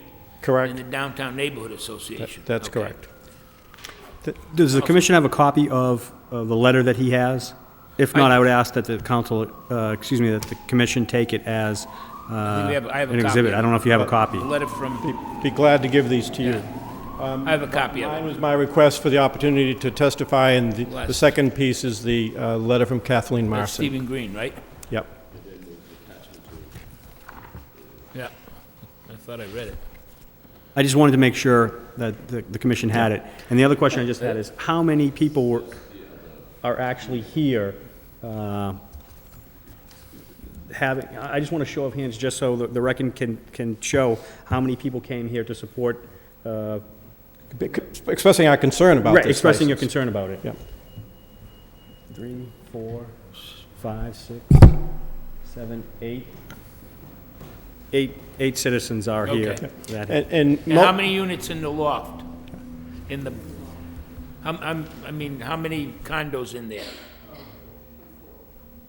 24? 12 and 12 Right. front, 12 in back. Okay. Thank you. So Thank all you. 8 of you are in the back? Thank you.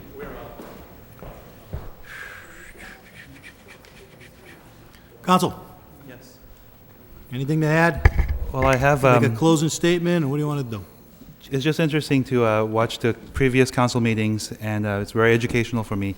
I've seen Mr. Chairman talk about having a blending of business and residential, especially in a downtown area. It's very important. There's businesses abutting residential, and for us to be respectful of each other.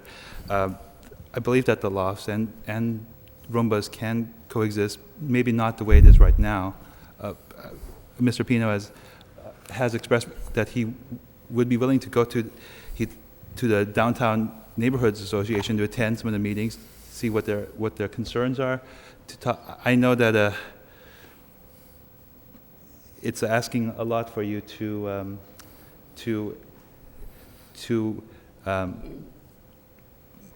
take our word for it. I'm not sure if you've seen the pictures, but he did put in, it's a 3/4 plywood. He could drywall it. He could, that might be, I don't know if sound would go through the walls or if it's just the windows. You've seen the, so I agree, and I respect that they need their peace and quiet. I think our goal here is not specifically to shut down Roombas, but to make sure that the noises, Roombas is already shut down. So I just want to urge the commission that there is a blending of business and residential, and Mr. Pino does is a taxpayer, has a right to operate his business as long as it doesn't impede in the other people's, and to be a good neighbor. Regarding the February 9th incident with the most recent one, that person was not a direct employee, but he's never going to use that promoter or that employee again, and so he's taken some disciplinary action. Mr. Pino has. So I respectfully ask that this commission reconsider and reinstate Dorma's license, roll back the hours until 12 a.m. until the next time. And be heard the next time. See what kind of improvements they've made on the windows. Drywalling doesn't take very long. I think we can do that. And I get feedback from the Mahler's Loft residents. So I just know that I thank the commission for opportunity to be heard. I know that the standard is a substantial, what is it? Substantial evidence of a violation. I believe that a lot of the grounds that the commission is basing it on, particularly ground number 4 about the 22nd and the 13th, I would say that the reports has some contradictions and ambiguity that make it less than reliable. Thank you. Okay. Thank you. Anything, counsel? I can give you a summation on. I can give you a summation if you want, or. Sure. Essentially, Roombas is a problem. And since October 25th, there's been an escalation before this board as to what those problems are, where in less than 18 months, in less than 18 months, they've been here. This is now their 5th, 6th, and 7th appearance before this commission over an 18-month period. Leave it to your commission to decide what would be appropriate, but would point out that we're dealing with an alcohol license, that there are several issues: an alcohol license, an entertainment license, and a rollback of hours are all things for consideration. With regards to the 2 incidences from December and January, I think it's clear that, again, there was a marked difference in representations from 2 weeks ago and today in terms of what the defense is going to be. Clearly, there's a motive to say this happened before 2 o'clock. I think Officer Finn clarified any ambiguity on a report based on what he said. It's clearly happening after 2 o'clock. If you want to believe that 9 or 10 people are sitting at a table, just sitting there, apparently twiddling their thumbs after hours, you're perfectly free to believe that. I find that incredulous, to be perfectly honest. I think there was after-hour drinking. I think it's been substantial evidence that Officer Finn was very specific in what he saw, what he did. The deadbolt, I would say to you that the testimony you heard from Roombas was incredible and should be given very little weight. And I would leave it up to you as to what the proper punishment would be, but just point out again that we are dealing with a liquor license, an entertainment license, rollback of hours, and any other common victualer's license, and I believe those are the only licenses that are before you. Thank you. And one thing I believe council had brought up the February 9th, but I don't know if you want to we have the officer here, or just take it as what the representation was from the city. I don't know if we want to address that one, or just take it as what the representation was that I read from his report read from his report that's included in the February 22nd, 2000 communication to the License Commission. What that surround itself around? When you, I'm sorry? What was that? Which one was that? That was the hip-hop Oh, yeah. promoter. Okay. Yeah, council addressed that in its closing, yeah. All right. Yeah. It's just my understanding that promoter wasn't going to be used again. Yes, Okay, but the incident happened, and it did happen. yeah. There was no dispute. You want to start? Sure, I'll start. Hearing all the evidence and looking at it, both favorable in some instances and unfavorable in some instances, it makes more sense to me, sitting here listening to the evidence about, the time element in going forward on the time element, just to say that, the officer goes up and he talks to the owner. The owner knows about a prior incident that he gave him a break on, and he's there talking about, he's not going to talk about the weather. I think he's talking about issuing a complaint. He tells him he's going to issue a complaint, and that's what he did. There's no testimony that I heard that any defensive time was made. There's no testimony that the defensive time was made at the time of the incident. And again, in terms of the dispatch notice, it kind of makes more sense to me that, though he doesn't have a recollection of it, an officer is going to call before he goes into a building, because it might be too late to call after he goes into the building. That's a safety issue. I think they're trained to call before you're going into a building. You got to let people know where you are. Sometimes they don't come out, and that's a big concern. So it makes more sense to me that he called before he stepped into that premises. In terms of, it's your prerogative if you want to have a taping system, but I heard your head security guy thinks that there's an issue of harassment here. If my head, and I'm sure you guys talked about it, he said that he thought there were some harassing things that are being done to his club. As an owner, I'm sure the head bouncer's probably talked to you about it, that he felt he was being harassed. I'd have the tape running all the time. I'd have it running all the time, but that's your prerogative. Again, I find credibility to be on the officer here. He walks that beat. He knows that beat.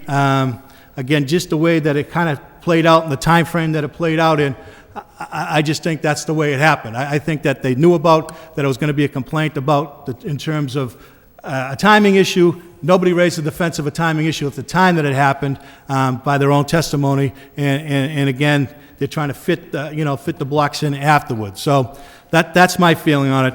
The noise element of it, if we have to get that far in terms of discussing it, is and I don't mean it to sound that it's minimus to me, but it's secondary to me, because I just think that you've got to work together, because it's a mixed neighborhood down there. You've got residential. It's going to be a bar, the next owner, if there is a next owner going in there, or it's going to be a bar, something else is going to be going in there. So there's going to be an element that you have to work together. It's beautiful that people are living down there. I'm all for it, but there has to be an element that you have to get together on these, and you have to discuss it. Maybe a joint committee with the neighborhood businesses and the neighborhood residents would be advisable, But to me, I don't know if we don't get to that point, because, I'm a pretty tolerant guy. And I haven't pulled the plug on too many organizations up here. I think I only did it once. Twice. 2 weeks ago, 3 weeks ago, when I did it to your client.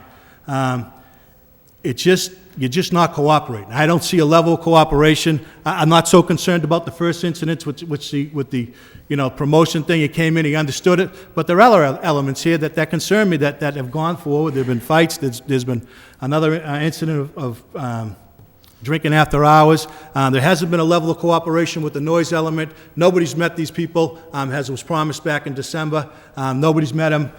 Some remedial measures were taken, but to me it doesn't seem like, if you're really making an effort to do it, you'd have the neighbors in there, you'd show them what you're doing, you'd show them, hey, listen, I spent $2,200 doing this. That's the way you do it. That's the way you have a discourse with the neighborhood. I don't see it as a cooperative bar. I don't think that whoever will cooperate, I think they'll try to go around as best they can to remain open. And my feeling is that I don't think it's in the best interest of the city. I think it becomes a safety issue for the officers that are walking the beat down there. I think it becomes a neighborhood issue because there are residents in there. Everybody knows it. And that, I'm going to make a motion to revoke the license. All set? Yeah. Okay.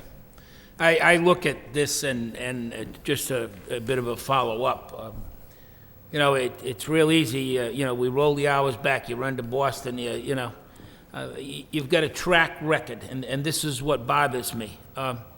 As I said earlier, it bothers me the fact that you didn't record anything. That tells me that, I'm living in my little world, and I could care less what's going on around me. And you can't do that.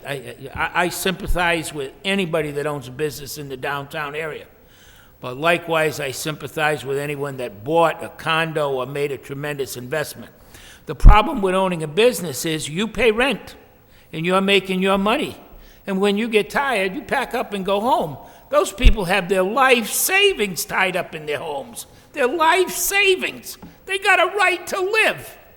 You buy some quarter-inch particle board and nail it in the windows.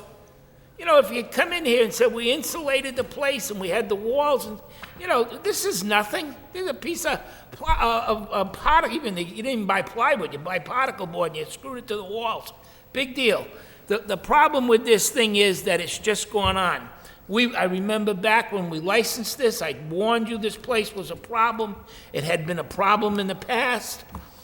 Being up on the floors like that, I have every belief that the police officer did his job, that what he did and what he said, I'm sorry, but I believe that he did. I believe with what Commissioner Gary's saying, that he would have called before he went in the building. God knows what he would have run into if they wouldn't to reach him on the radio. They would have been able to know the last place he was in this building. So I'm going to second Commissioner Gary's motion, and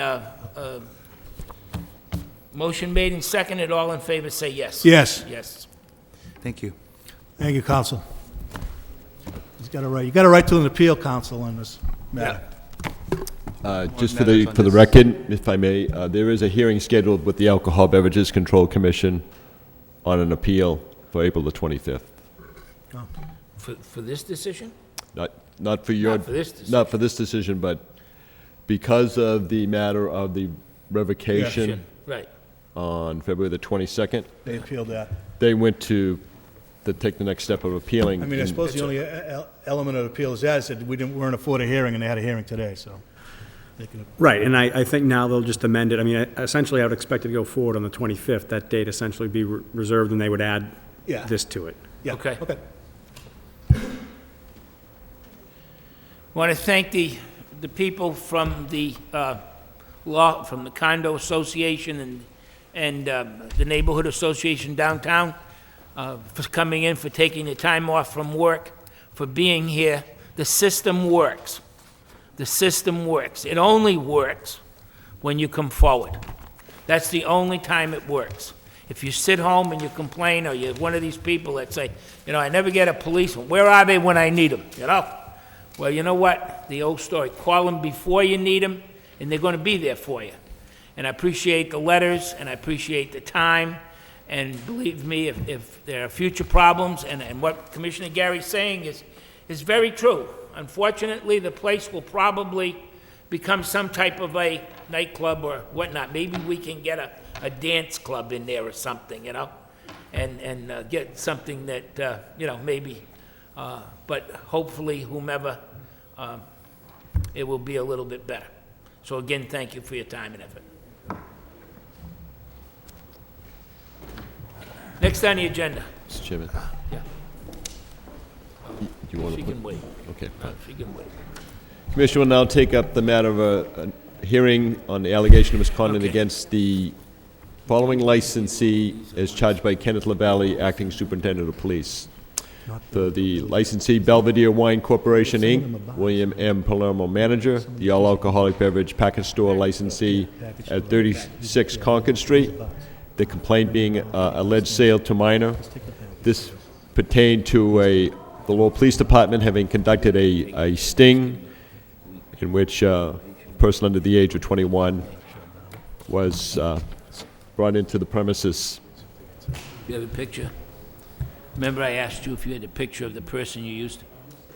No, this is one, just for the record, counsel, I had to step off this matter last time. Mr. Palermo was an old client of ours.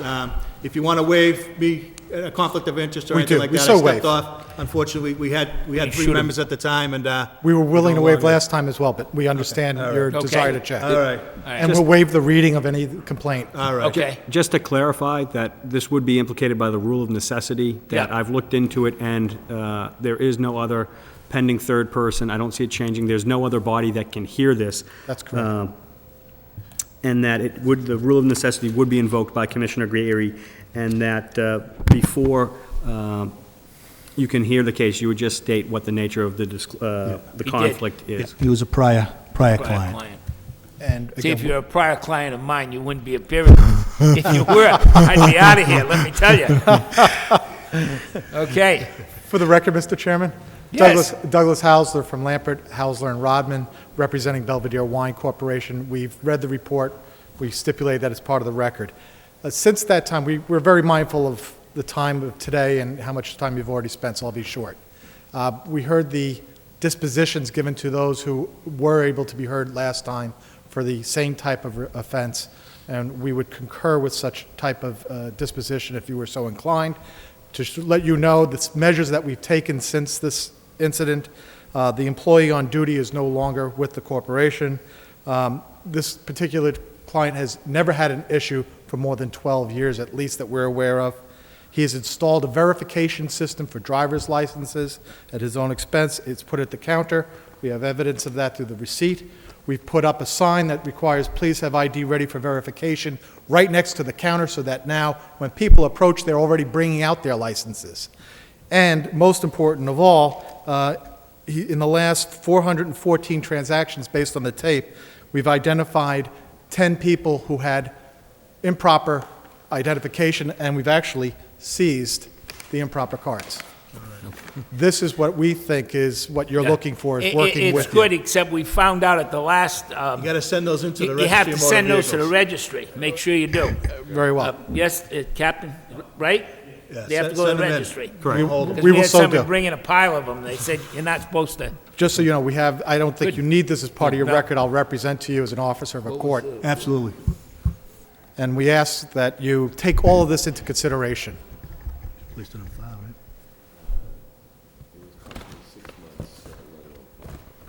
Okay. All right, we're going to do the same as we did before. I believe it was a 6-month letter on file. Yes, sir. Was that right? Yes, Mr. Chairman. Yeah. You must have looked at the tape. You cheated.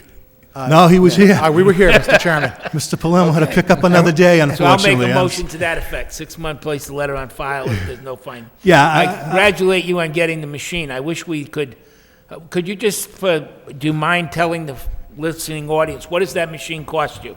$1,500. $1,500, and you flash any license through it, and it tells you right away. It will verify What if a it's valid. Don't you love computers, huh? And we think that's Yeah. a great investment in Oh, his business. Yeah, tremendous absolutely. investment. And I'd I'm like to going to force everybody to buy it. second the motion. Mr. Palermo, I've known him a long time. He runs a pretty good establishment on there, and I think that's his main source of income. It is. He's got some kids, and again, I think that what council has told me, I'm impressed with it because they're taking the license out before they even get to the counter. So let's not even give anybody a chance. That's a great idea. I hope people heard what you said there, because it's a system that if you're coming out, you're going for your wallet, getting your money, which is important, but getting your license, it's a good system. great. And I'll second the motion.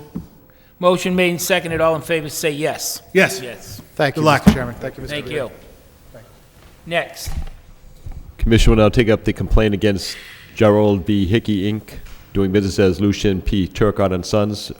Jan Pereira, the manager of record, the all-alcoholic beverage package goods store licensee at 412, 424 Lawrence Street. The complaint being an alleged sale to minor. Was this part of the same? Okay. I believe the rest of there's 4 more very similar in nature. Right. all involved in the same. Right, is that the one you have the picture of? No, we don't. This is a package store. Was that done on that first set of stings that went out? I believe the second. Oh, okay. Yes, along with. My understanding, if you can just cruise to your plan. No, that's this one. What one do you want? Hold on. That's room. This had to do with the second sting that was, I thought it was just into bars that you went for the second sting. Well, actually, it didn't involve a sting, but it just involved that officers were monitoring the establishment. Okay. And Okay. the observation was such that. Okay. Okay. So this wasn't part of the grant money that you guys were using? It was? It Okay. was. This was a part of a sting operation also, that we didn't, I don't believe did we send somebody in this one? No. No. Okay. But the others are very similar in nature. Okay. All right, we'll hear this one. Yes, sir. My name is January Pereira. I'm the owner of Turcotte Liquors in Lowell, Mass. Okay. Were you working the night that this happened? No, sir. Where's the person that was working there? The two people that are working there, they're not here. Where are they? They're working at their regular job. They only work for me part-time on Sundays, and this happened on a Sunday. Okay. Have you had a discussion with them in terms of what happened? Yes, I did. Once I received the letter, this happened, I told them what happened. They said no one came back into the store and advised them they served the minor. And I told them, well, you know something? I got the letter. I have to go for the hearing. So you know something? You guys you're going home without pay for 2 weeks. Okay. And hopefully in the future, it never happens again because it's my first time. Yeah. And I've been in business for over 20 years. You've done that on Lawrence Street down there, 20 years? Yes, sir. Yeah. Turcottes. All right. You gotta let, yeah, you gotta Do you have one of those machines? Yes, I do. I have a ID, a verifier, everything. You have But- the Yes, ID to machine? scan the license and everything. Very Plus, good. the computers tell you right now, every time you scan something, you got to scan it through, and it tells you, make Yeah. sure they're born on this day for a cigar, make sure they're born this day for 21 for alcohol. Yeah. But this day, they messed up. It's a mistake they made, and it's the price I got to pay. Yeah, exactly, exactly. But I'm And I impressed just that you hope- you I'm gonna reiterated, try- you understand it, and I'm impressed by that. And again, I said it before at the other hearings, that I don't think because of the amount that had some violations that were shown, I don't think this would be the last one. Well, So, I'm like gonna- I said, you gotta, for you. I hope it's the last one for you, yeah. Do you have a I hope it's the videotaping last system one in ever the store? happens, Yeah, because like I said, on you've been doing it- January 12th, sir. We haven't had him here in I got a 20 nice years. letter recommendation telling me how good of a job I did, because they ran a sting in my store, how good a job I did. Yeah. Yeah. And I have the letter here. Well, like I said, that's Everybody, since- I posted up on the board for everybody, and they were so happy. Yeah, And they all put of a 'em- sudden, you put 'em wow, to sleep. January 12th on February 25th, what happened, you guys? Yeah. You fell asleep Yeah. on me. And we haven't heard from him before, and Commissioner, also, the owner did call me to ask me what he could do to make sure this doesn't happen again, too. yeah, I mean, So I if always you don't like hear hearing from that. from a gentleman in 20 years, Exactly. you know, in business, then, in the licensing atmosphere, then he's doing something right, and You know, I often He's thought got a if I hand owned on a 'em, you package know? store, Yes, give sir. you a thought or an idea. Yes. You own a package store once in a while. You must they- have some relative in the family, somebody that's 19 or 20. I have my Have them two, go in the store. I have my two sons that work there, but these are two regular No, employees we that are don't want working on that anybody they night. know. Get somebody they don't know. Yeah, but to I'm there, walk in. I'm there 24/7, yeah, Commissioner. all right. All right, Alrighty. I'll make a motion to put the letter on file for 6 months. I'll second it. All in favor, say yes. Yes. Yes. All right, bud? Okay. We don't want to see it for another 20 years, and I won't be here, so. I probably won't be here either. Thank you.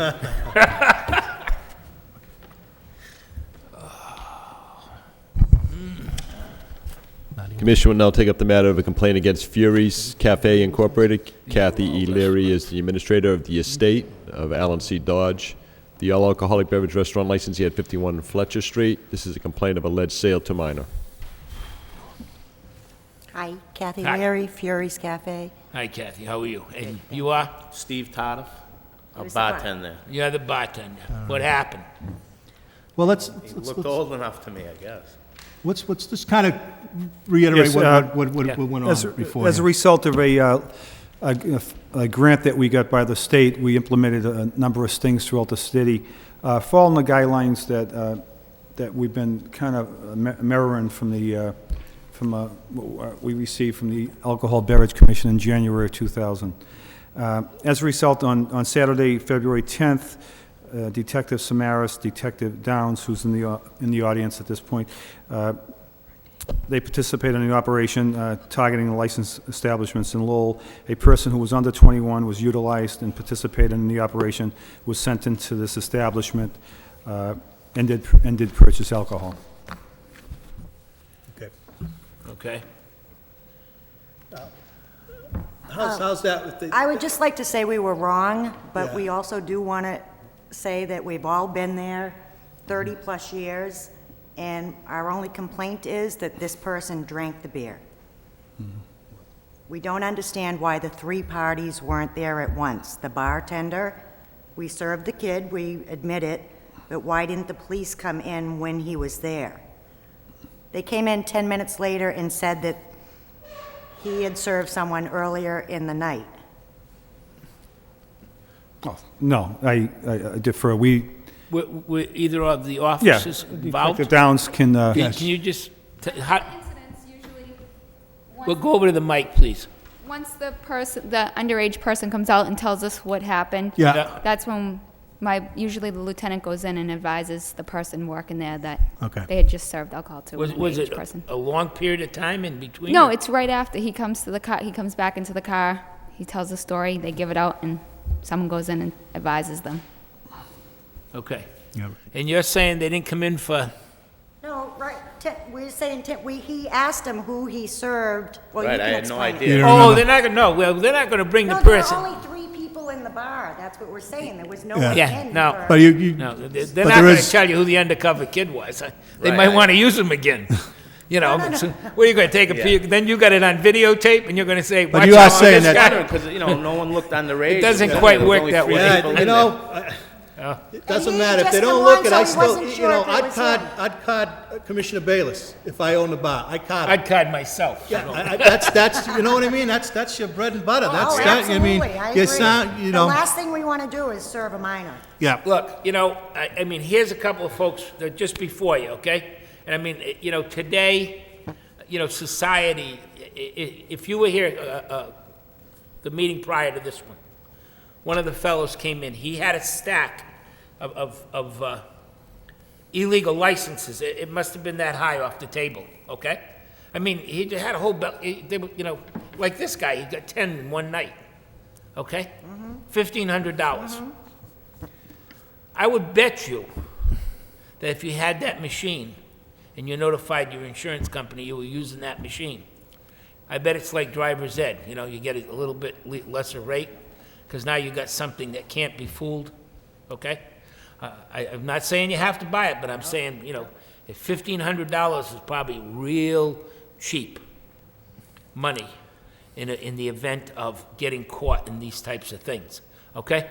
The police department is not going to bring the kid back in or the person in and identify him, say this guy's only 19, because they're going to probably use him for somebody else, okay? And it's not a big secret, and again, you know, the officers aren't out there. You know, there's a new sheriff in town, okay? And if you've seen the last few meetings, we've had a lot of complaints. And I don't think it's that the police department, or at least I know I feel, I think Commissioner Gary feels, we're trying to get people up to speed. Yeah. We kind of get lulled to sleep after a while. We get to know our customers too well. We're not paying attention enough.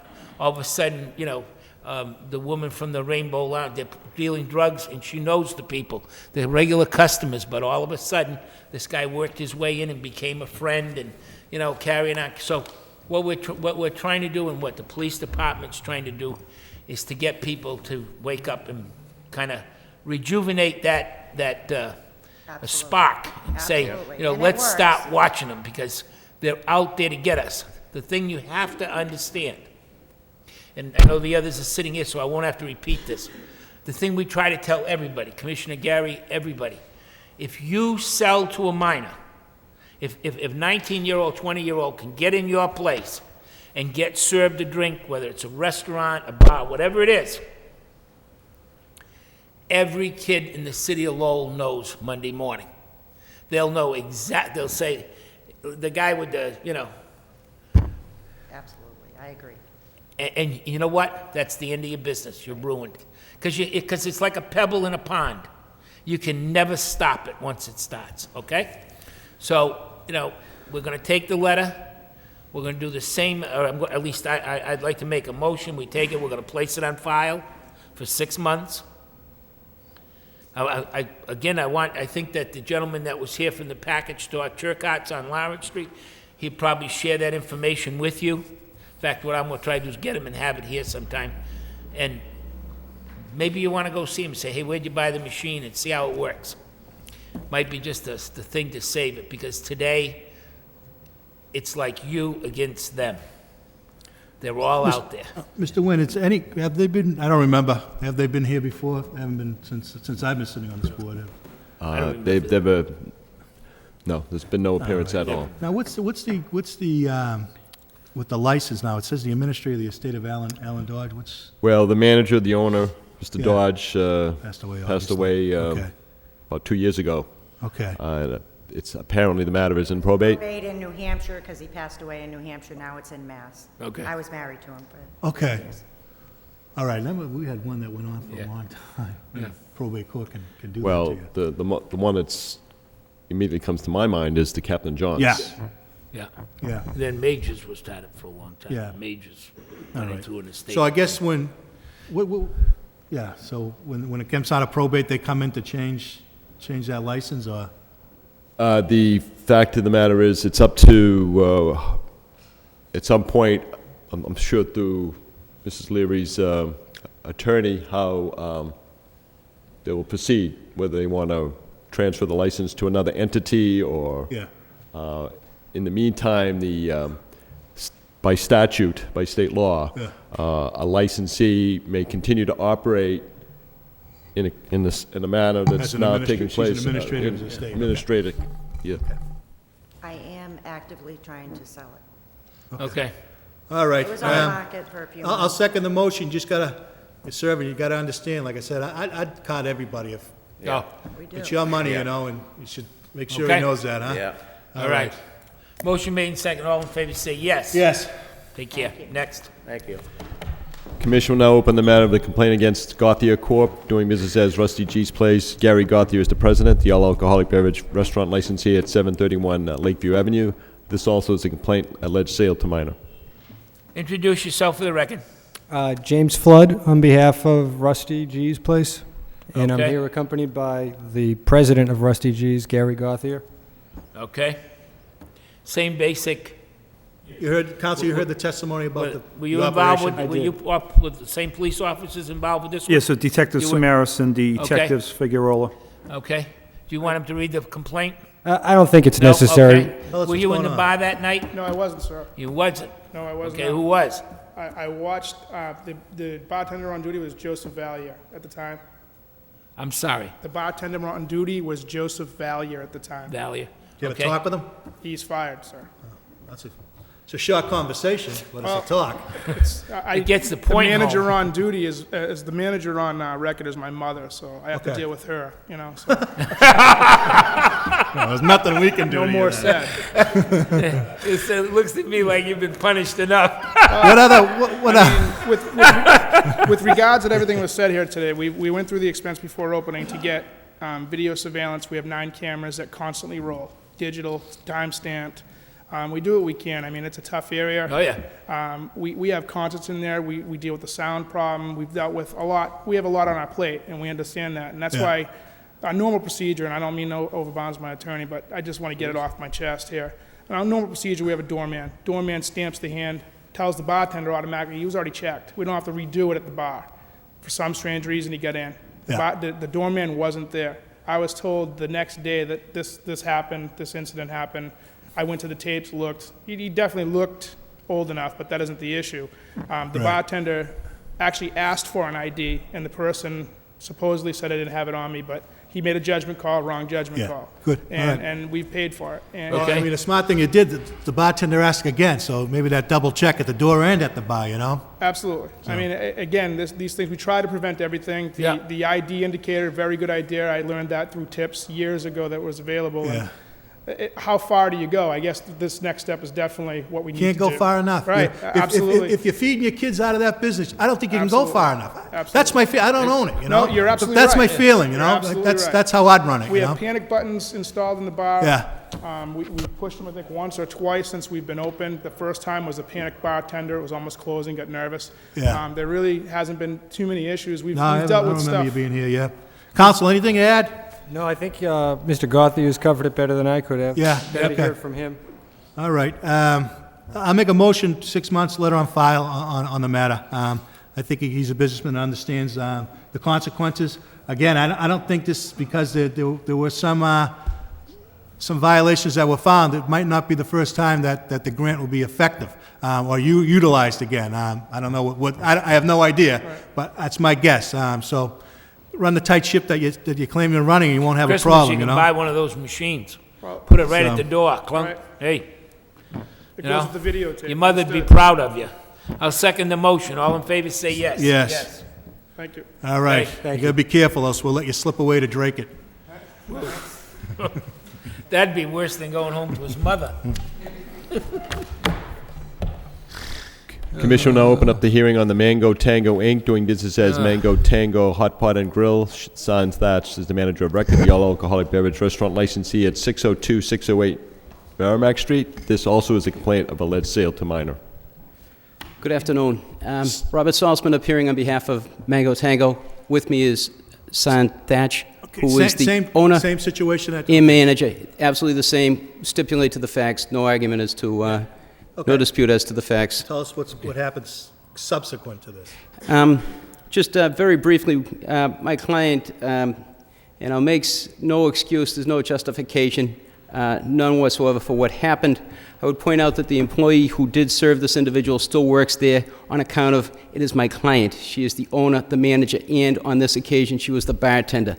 This is something that has hit quite hard at this establishment. It has given my client an opportunity to reiterate with all staff that this can, in fact, happen to anyone. The circumstances surrounding this are somewhat unique. I would point out that my client it was a family party was going on inside the establishment. The club was not closed, but it was there was a cousin who was shipping out to Iraq. There were a number of family members who were present. Now, if my client's memory as to who this individual serves her correctly, he was a young gentleman in a suit who was somewhat on the outskirts of this group. She believed that he certainly looked of age and that he would not have violated the trust of being inside a family gathering, trying to sneak a beverage of this kind. That's no excuse, it's no justification. It is simply my client's explanation as to why her guard was down on this particular occasion. It was an emotional day involving members of the family. I point out that this is the only, although You were here before. I have, most certainly we have. And we were here in January. This was in connection with a fight that occurred outside the establishment. That matter, I believe, was recognized to have been the responsibility of third parties who attacked individuals who were in the line outside. Yeah, okay. Okay. I would, again, my client is very remorseful for what She said happened. what I told the others, and like I said, if it's your livelihood, you just gotta be diligent about it. You have to be diligent about it, and that's my Even feeling on family, we try to tell people that all the time. A private family party, but you're holding it in a place that has a public liquor license. And people today, they think nothing going up to the bar and they'll get a sombrero or a screwdriver and give it to a 19-year-old, you know? And years ago, you know, many of us were guilty of those type of things. But we accepted responsibility. Today, they don't. Today, if that happens, she's for fault. It's that simple. There's no consideration that somebody slips in beside you. They have no respect for that party going on. They're not concerned about whether they're going to spoil or taint somebody's going away party. So they're concerned about getting their hands on a drink. And it's not because this was a sting operation. You have to understand that. It was because there are people out there that do that. They take advantage of those. So, you know, you need to stay on top of it. I mean, again, the commission is not of the persuasion to, you know, to force people to buy that machine. But boy, you know, that's the greatest little tool you can put your hands on. And when you consider the thousands of dollars that you spend on insurance and trying to, as Commissioner Gary said, earn a living just to be able to feed your children and take care of your family, a $1,500 investment doesn't seem to be all that outlandish. But it's important to realize in these operations that they're not asking for the IDs. You got to use them. Exactly. You got to use them. But if you had the machine there, you might have asked. Do you know what I mean? If you had the machine, you say, no drinks unless we put, you know, the license through. I'm going to make a motion to place the letter on file for 6 months. I'll second it. All in favor, say yes. Yes. Thank you, gentlemen. You're welcome. Thank you.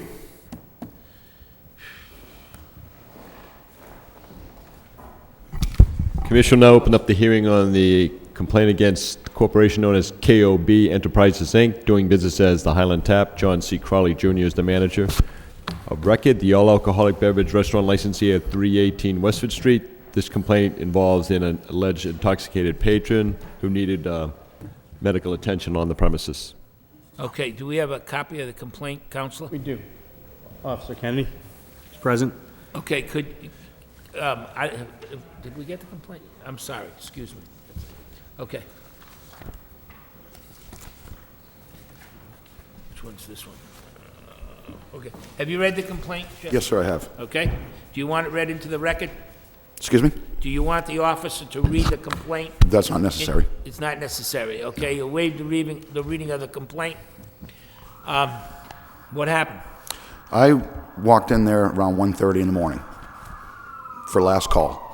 Normally, I would be there all day, but I had personal problems all week. I could not be there. I walked in at 1:30. The gentleman was there. I saw him. He did not have a drink in front of him. And from what I understand, he had just gotten there prior to me getting there. And I went down to the basement to retrieve a case of something. I heard a thud. I didn't think much about it because we had an unusual high number of people in there that I've never seen. If I have more than 20 people in there, I'm crowded. I mean, it's a very small place. So when I heard a thud, I came right upstairs. That's when I noticed the gentleman was in the bathroom. He was already up. I took him out. I noticed that he was bloody. I called somebody to say, call 911. Somebody responded, said, I'm on it. And I continued to try to get people out. Like I said, I had a high number of people in there. So I'm at this time, and this is about maybe 2 minutes to 2 that this happened. And it happened in the men's room. So whatever happened to the gentleman, nobody saw it. It happened in the men's room. Okay.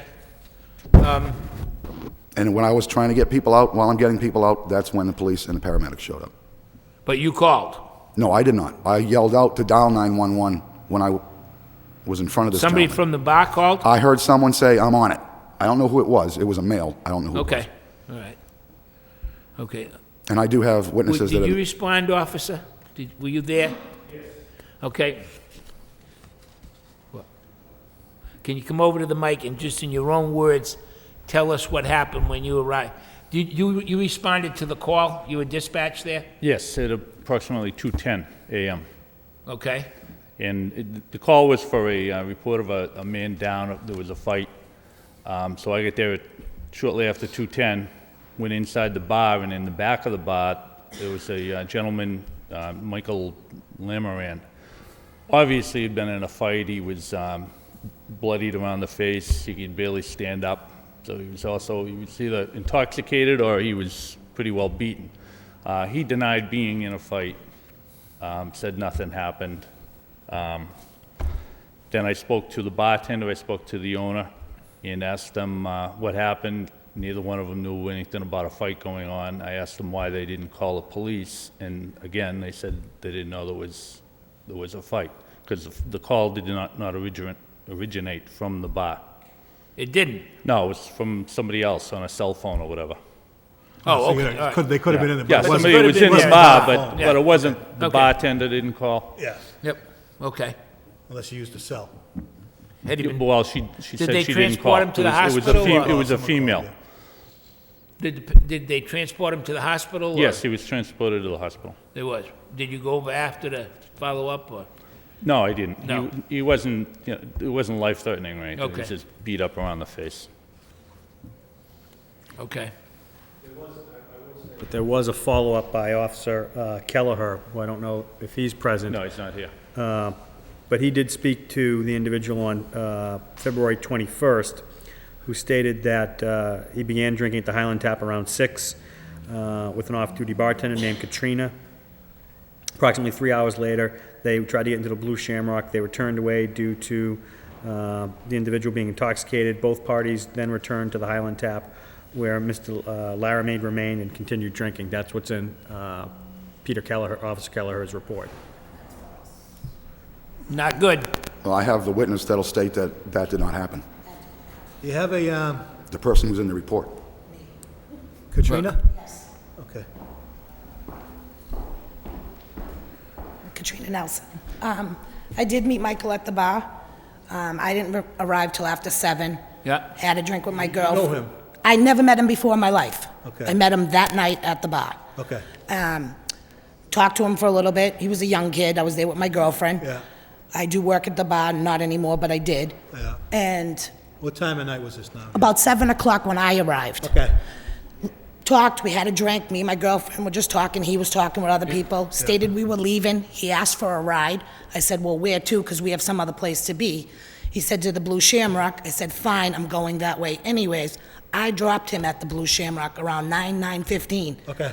When I saw him again, was at the tap for last call. When I arrived, like my last call, when I walked in the door, he was already present. That was the last time I ever saw that kid again. Yeah. Okay. It's too early for you to be before us, John. It is. Okay? I went by there today, the back door of the bar is open. Let me give you a word of advice. I know that it's nice and the weather's wonderful. There are people that live almost right on your back stoop, Yes, right? Yeah. I am aware of that. That back door should be closed. They have little children.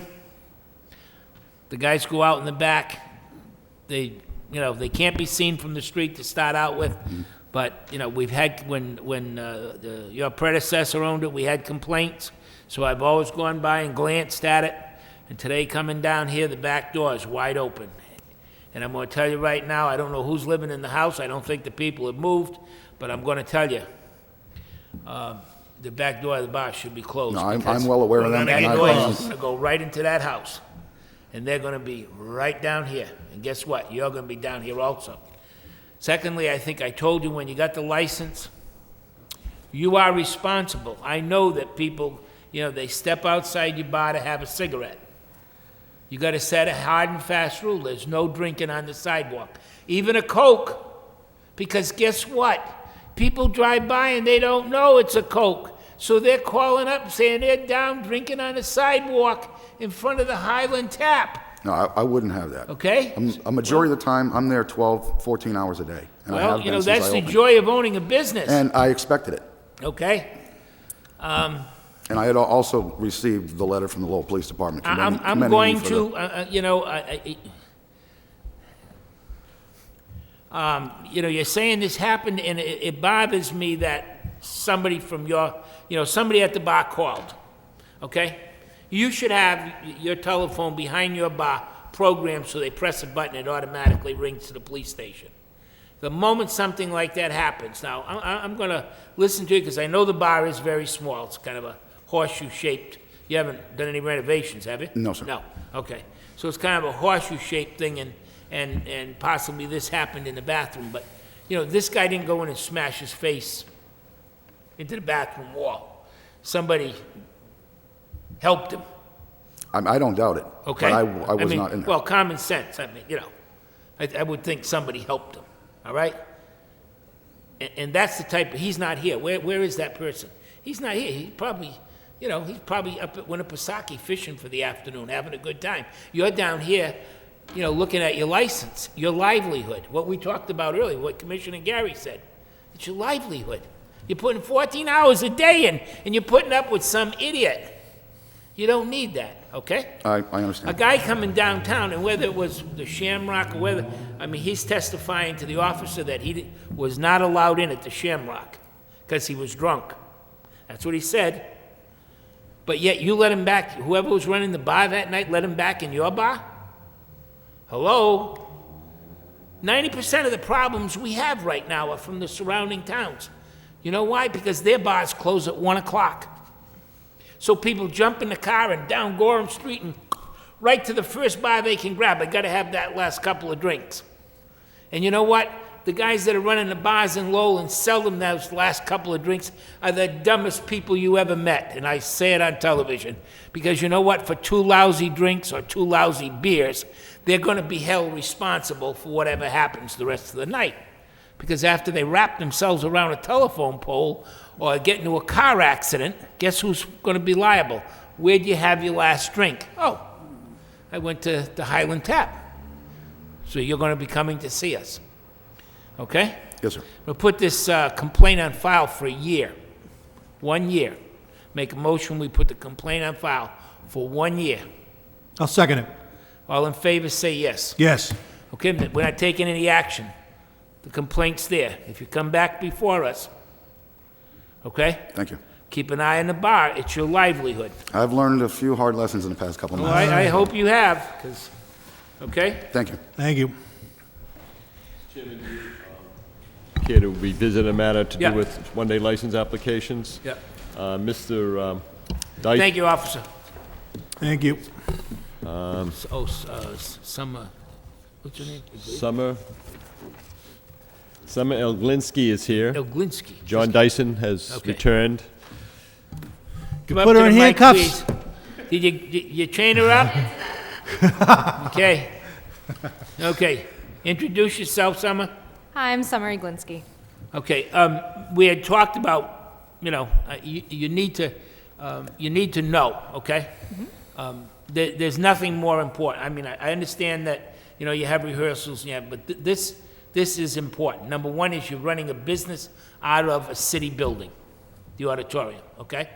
So the city, even though you have insurance and everything, in the event something happens, people are gonna go to the deepest pocket, okay? And we're not gonna sit here. We make way too much money. We don't want the city taking our salary away, I'll tell you that. Now, that being said, it's important that you understand that this is your license. On the scale of directors and whatnot with the theater, what's your position? I'm the wardrobe supervisor. You're the wardrobe supervisor. Okay, let me just say this to you. You don't see... Can you help him? You don't see the president here, do you? Of the Merrimack Theater? No, sir. You don't see the vice president, do you? No. You don't see the treasurer, do you? No. You don't see the secretaries, do you? No. The wardrobe, and I'm sure you do a great job, but I want you to know that this is your license. It doesn't belong to the theater. Okay.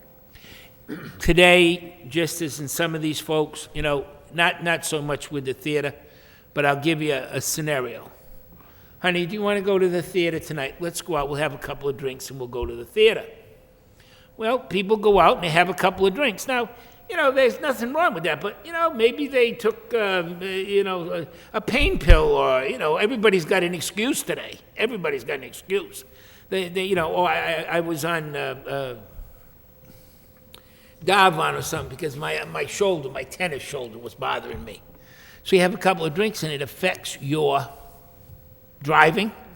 Even though they say constantly, do not drink alcohol with these pills, we're going to go out. It's our anniversary. We're going to have a good time. Then we're going to go to the theater. Then we're going to get in a car accident. Where'd you have your last drink? Oh, we went to the Merrimack Theater. Oh, okay. Guess what? They're going to come and see you. So the thing I try to say to you is that whoever you're having serve wine or beer, whatever, during the intermission or before, you got to make sure that they're aware of the fact to watch people, because it affects everybody. It affects everybody, okay? The same with responsibility of minors. Here's all these people that have been in the business to make their livelihood. This is to make their livelihood. And yet, they brought a 19-year-old in and he fooled them. He fooled them all. And why? Because the people stood there and didn't ask for a driver's license or didn't ask for identification. So since we've been here, the commission takes a very, very severe stand, and we want to make sure, we don't want to harass you. We know you have probably a lot better things to do than come down here and listen to me. I just, how do you pronounce your last name? Iglinski. Iglinski, okay.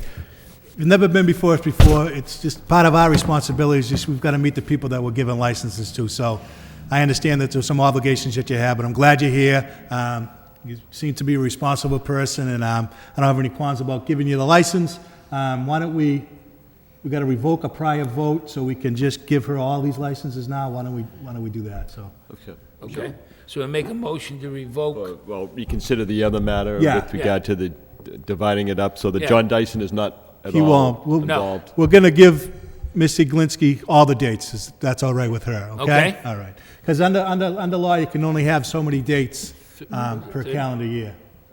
That's correct. 30 is the maximum. All right, number. so you're below that. So I'm going to, on a motion to reconsider, I'm going to make a motion to reconsider. Second. All those in favor? Aye. All right, I took over your job. I'll make a motion to issue the license. Second. All in favor? Yes. Yes. All Okay. right. Okay? Yes. Good luck. Okay. Thank Good you. luck. I hope everything works out fine. You know what? I'm going to feel better that we talked to you. I hope you understand that. I do understand. Actually, it was very interesting. And it's nice to get out of the theater.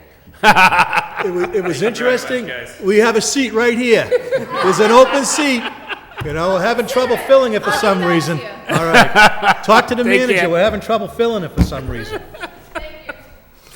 Gentlemen, good friend Danielle She didn't show. Liano is no show. I'm sure she'll have an excellent reason Did for you that. have any correspondence with her in the last 2 weeks concerning any of that? I was explicit. I suppose if a letter to the effect to notify her in hindsight would have been the best way, because she seems to have a knack for knowing when to go back to her attorney at the Counsel. particular need. I believe she may have also been told because they had the car lot up and running. The police had to go there and tell them to remove the cars, that they couldn't do anything because they didn't have the license. I believe they might have been told on that day that they needed to be here on the 22nd, but they were up and running before they should have been.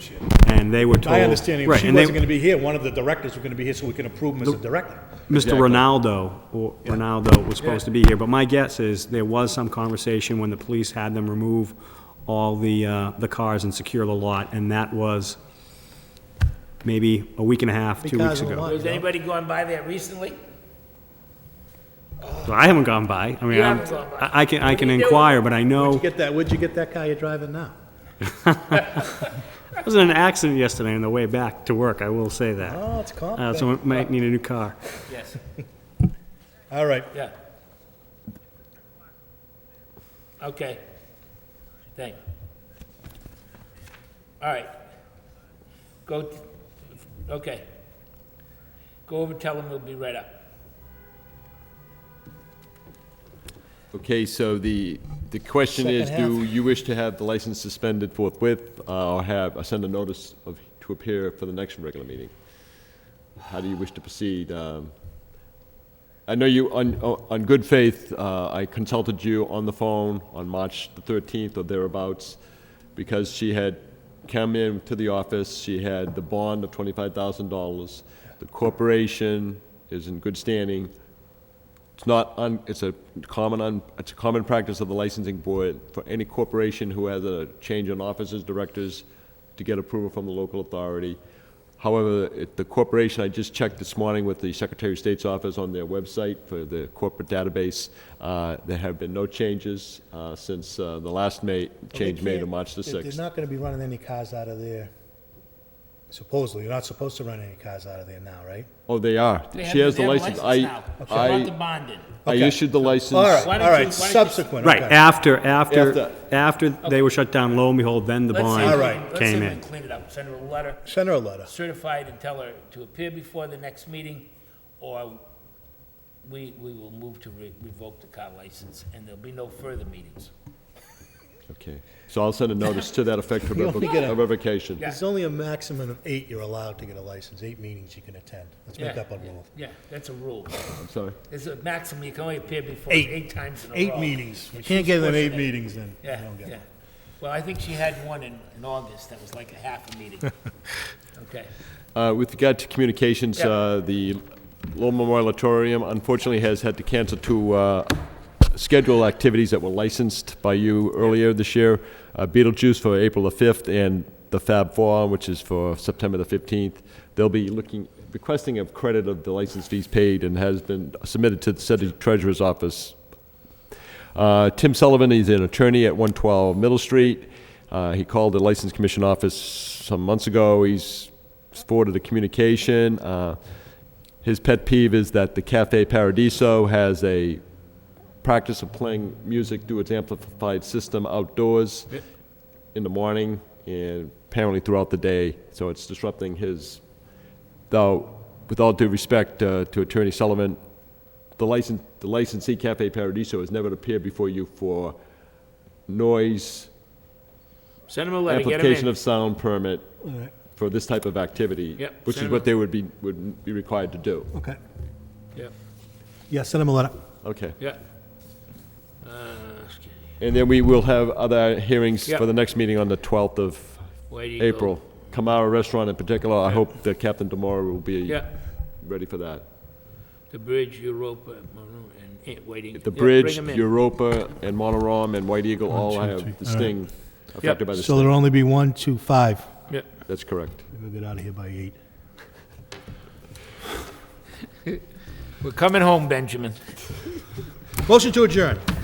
Motion made and seconded. All in favor, say yes. Okay, thank you. Thank you. Okay, all right.